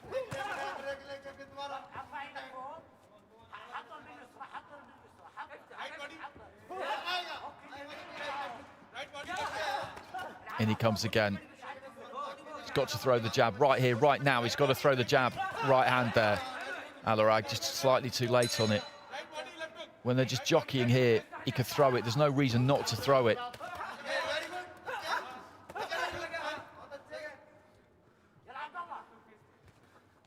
Just packing with the jab. But that's the distance. That's the distance. Manish, those clever. He just made him fall short with the right hand there. It's easy for me to say, I guess, that he just needs to keep popping that 1-2 off. Because when he did throw it there, Manish just made him fall slightly short. Right hand to the body. Good round this for the Indian fighter. Really good round.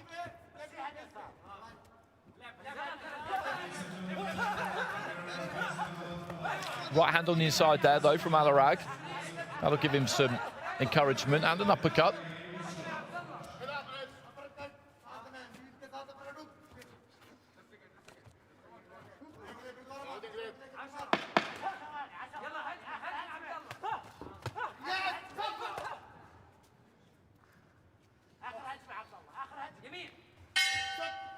There goes the bell. So 1 round to go in this one, the final round actually of the afternoon session in Ring B.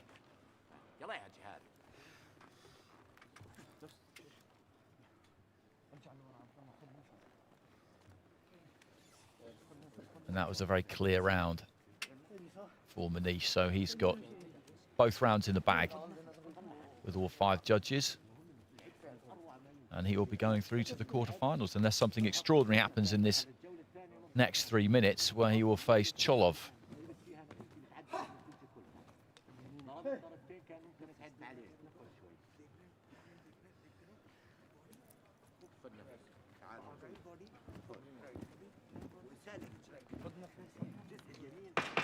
Seconds out, please.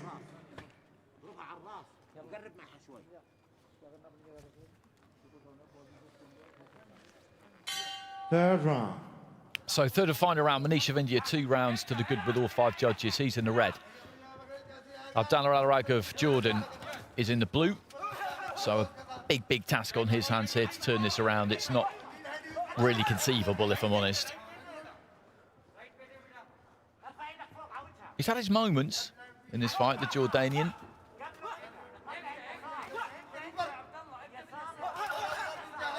That's good from Manish. Comes forward. 3 quick, short, straight punches. Every now and again he comes a bit square when he moves forward, like he did there. So it's not without its faults, the way he goes about things. It can be quite basic.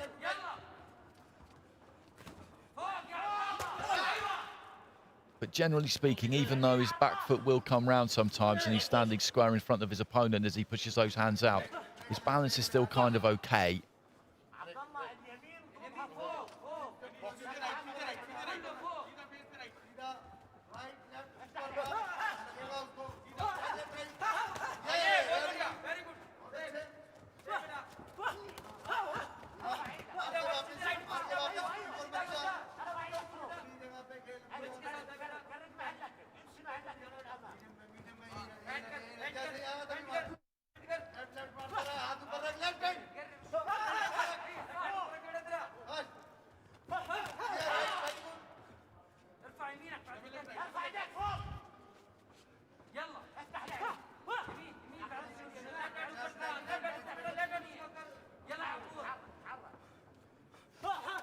Just short with the 1-2 there, Manish. He's gone into a shell a bit in this round, Al-Rag. He'll be aware he's behind him, sure. It's not like he's taking loads of punishment, but the short right hand on the inside there.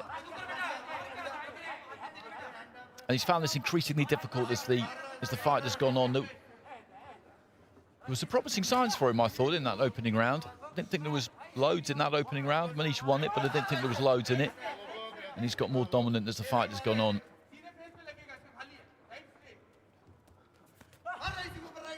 Short with the right hand there, Al-Rag. Left hand from Manish.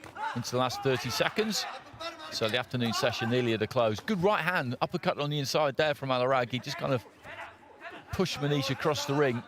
Fancied his chances, followed up and did land a solid shot there.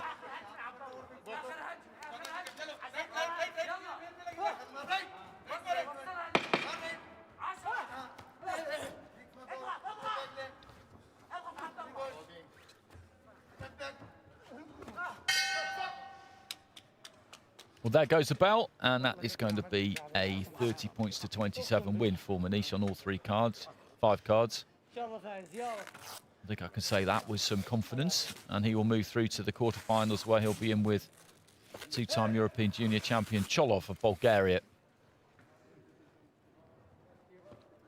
That'll be a task for him. Cholov, a very cute, tricky fighter.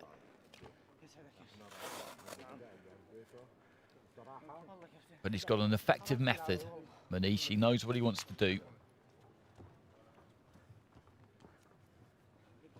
Ladies and gentlemen, in the last bout in this session in the ring B, win on points with unanimous decision from the red corner, Manish, India. So Manish gets it. And as I said there, 30 points to 27, so 3 rounds to 0 with all 5 of our judges. And he goes through to the quarterfinals. And that completes the afternoon session here in Ring B. And we saw some fighters right at the very start of it.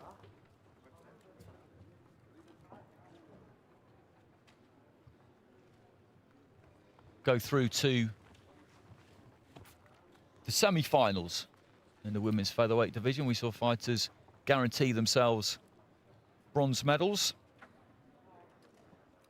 And the same thing at heavyweight as well in the women's section. And then the men's lightweights.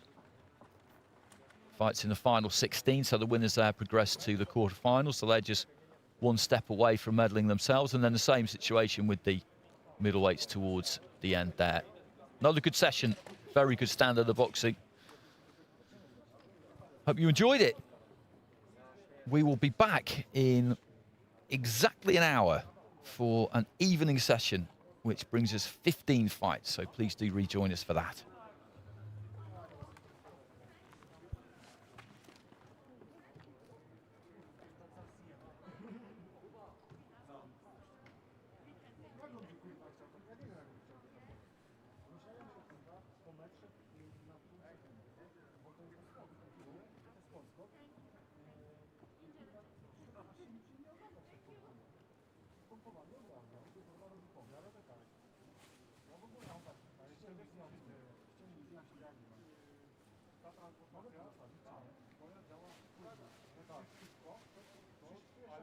ale on odjeżdża, wiesz, takie